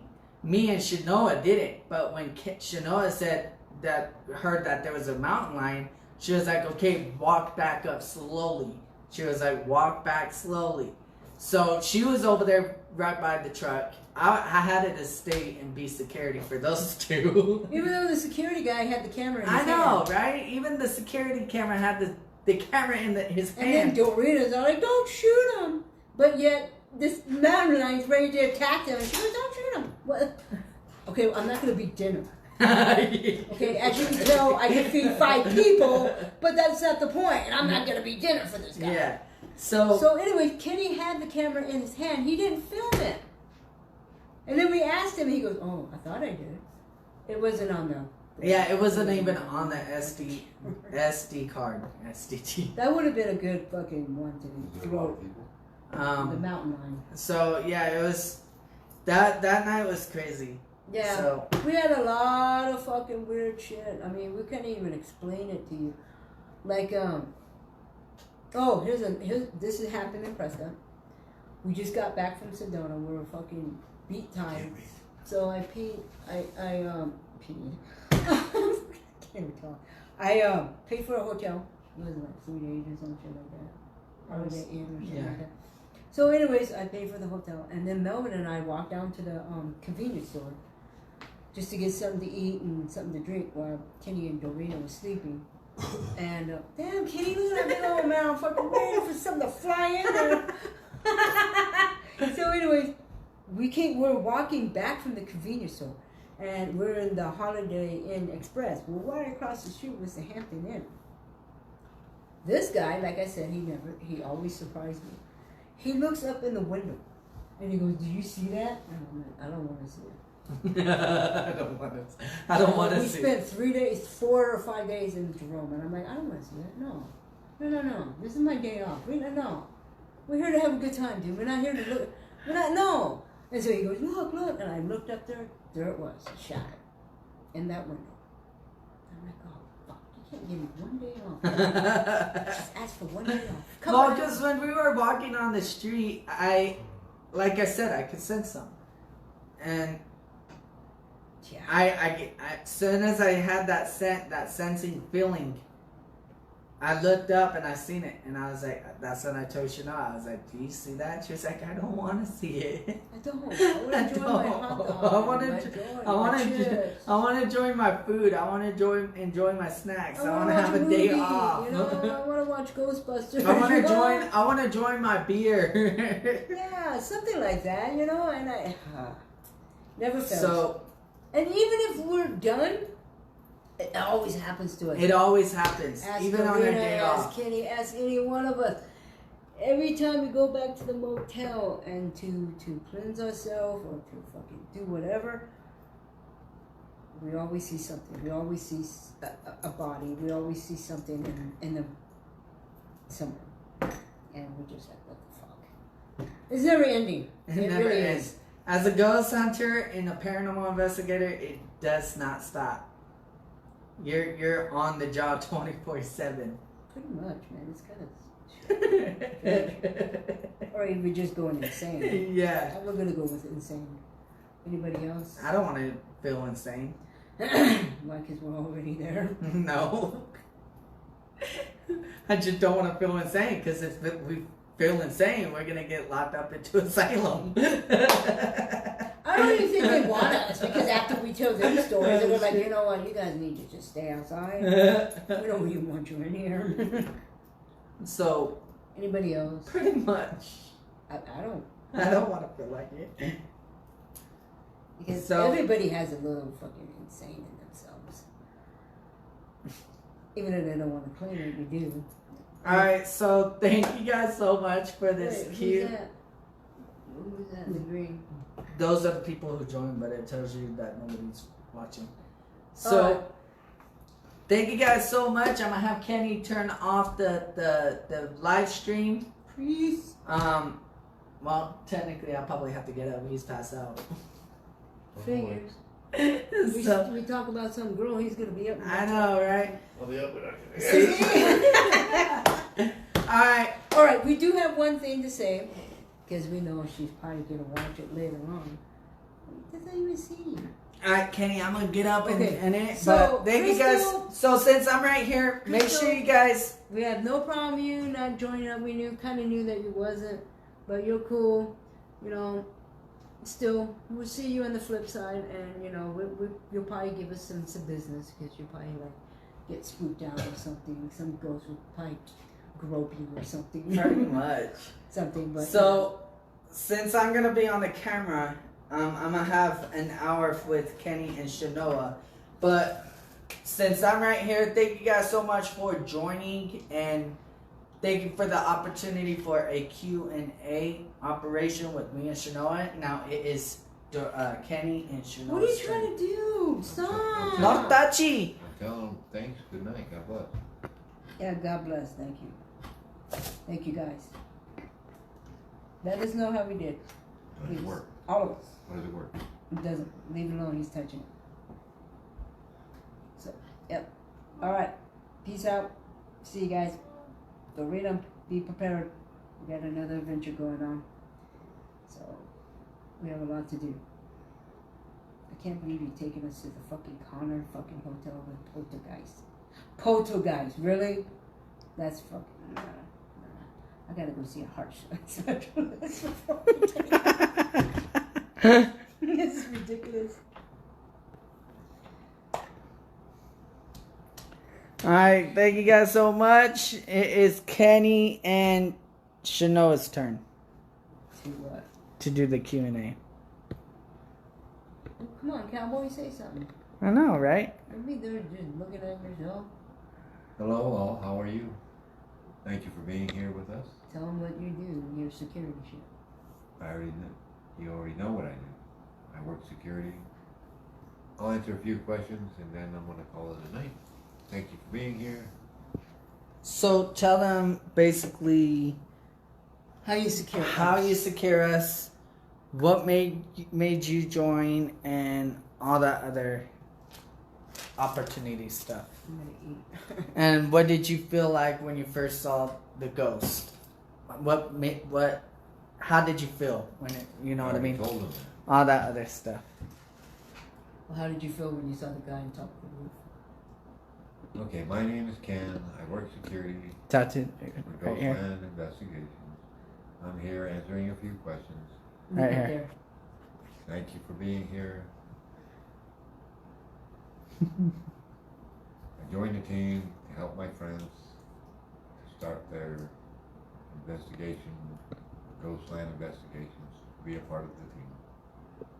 My job is to provide security service, that everyone is in a safe zone, free, as we're on location, that we have no problems or situations. I have to walk perimeters, do security checks, and make sure that everybody on the team is safe and not harmed. And that's my job. Thank you for being here again. Thank you for your comments. If you have any questions at this time, feel free. Okay. Hey. Yeah. Okay. So, just to let you guys know, we are selling t-shirts too for $20. If you want to get on, if you guys want a t-shirt. We tried to do the sticker part, but it didn't go well like Melvin wanted it to be. So maybe later on we can get those again. So we're going to sell those too. And in the future, we're not sure when, but we are going to get face masks that has our logo on it. And we're going to get those too. We're not sure when. But Kenny's friend knows how to do all that stuff, so he kind of like introduced us to this lady, nice lady, and she's gonna try to like probably make our face mask thing for us. And I don't know how much that's. Well, we're probably gonna sell them for like 10 bucks. $10 a piece. We also trying to, now that winter time's coming up, we're gonna see how much it will be. So we're gonna try to sell, trying to see if Kenny's friend can do this. Trying to make like ski hats, you know, with our logo on it.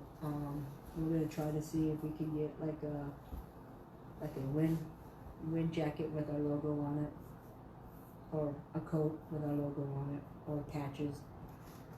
And we're gonna try to sell those too. And we also, with our episodes, we have a lot of filming that we did film, you know, all the way up. We can stretch it out all the way up to like September, October or something like that. But, like I said, the editing is the most hardest part. And we try to like do the best we can with the editing. I think it's great how he's doing it, Melvin.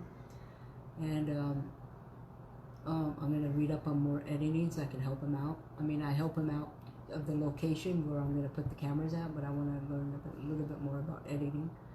It's one thing I didn't learn about.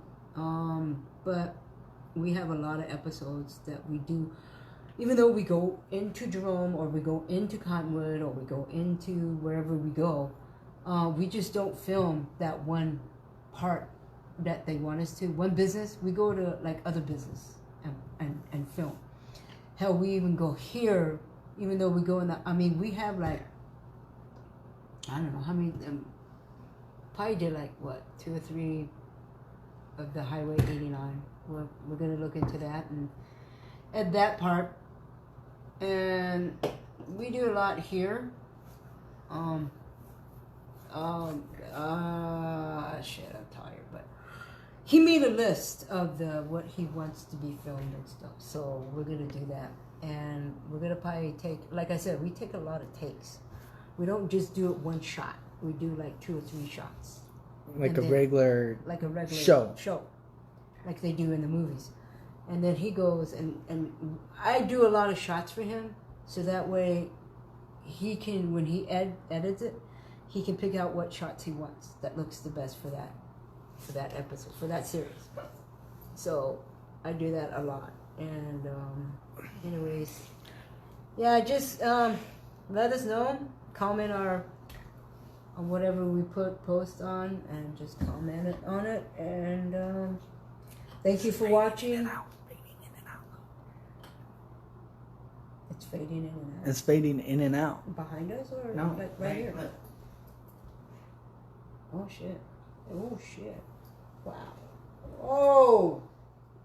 What the are you kidding me? It's Dude, man, we didn't even, this is only an interview. We didn't even smudge ourselves. Damn it.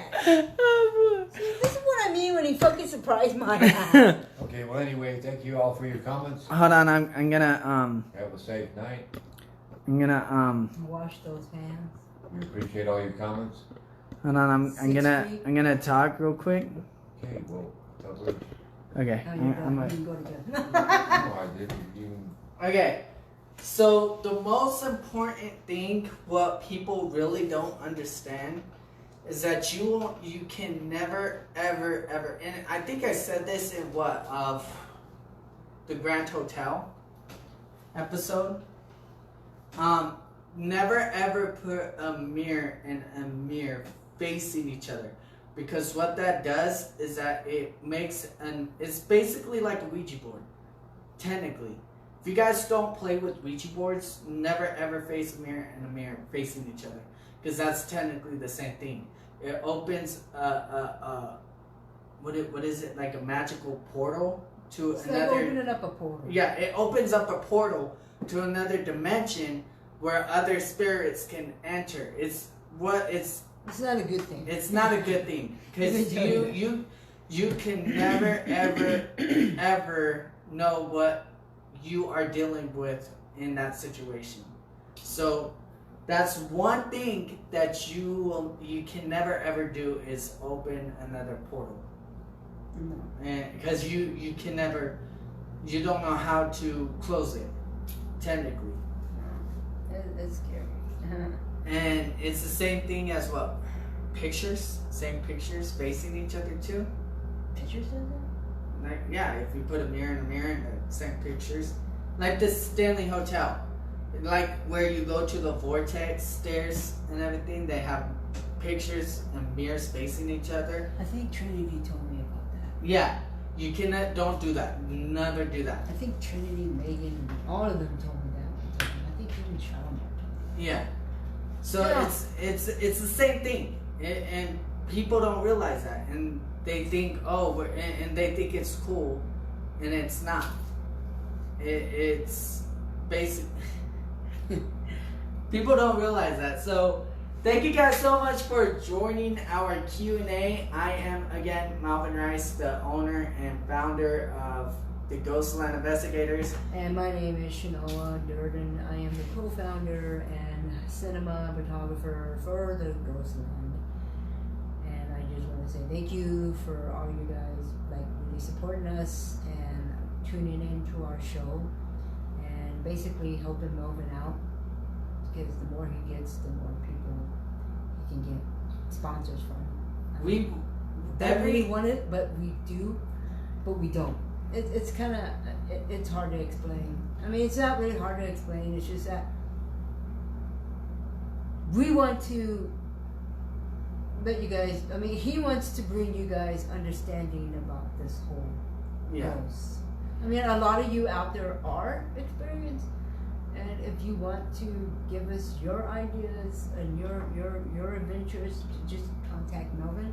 Or if you want to join us, contact Melvin, and we can get all the help we can. Technically, just contact GhostLand Investigators on Pretty Facebook. much. And if you want to do it by personal email, contact ghostlandinfo@gmail.com, and we can contact you on that Gmail. But if you want to contact as soon as possible, I am also on Facebook page. I run GhostLand Investigators page. So if you want to talk to me on Facebook, and then we'll talk from there. So thank you guys so much, and Peace we out. enjoyed the Q&A. We will probably do this every episode after the episode ends. We'll technically do a live video. Yeah, we have more people on our team. So We'll just us talking, but we have the whole team. We'll just have that like three different like people, technically investigators, technically interviews with each of our co-workers, so like Doreen, Pia, and all yeah. that. So it will be not just me, or sometimes it wouldn't be me in the next one. It would have the investigators like Pia, Dorina, and the other one. We'll have them as well into the show. So. Well, the only time we'll be doing a Q&A, it would be at the end of the episode airs. Every episode airs, we'll be doing a Q&A an hour after the upload. Yes. So yeah. Yeah. Thank you. We appreciate your comments. We appreciate your good comments, and we also gotta appreciate the bad comments. Because the bad comments, if we get more of the, if we appreciate more of the bad comments, then we can learn more of what we fuck up, yeah, what we're doing wrong, and we can learn. And that's the good thing, because we can all learn a lot from each other. And be safe out there. I know this coronavirus is like really scary. Yep. It is. It's more scarier than ghost hunting. Well, just be safe. Respect one another. Keep up with the mask, even though we don't have ours, we should, but sometimes you can't breathe in those things, but sometimes but just wash the hands and, try to keep away from each other as much as possible. I said that wrong, but anyway. And Vince, sorry for your belated birthday, sorry, hope you had a good one. Hope to see you before I leave, yeah. Oh, and I want to say good night to Bear Paw and Baby Girl. And Dorina, get ready.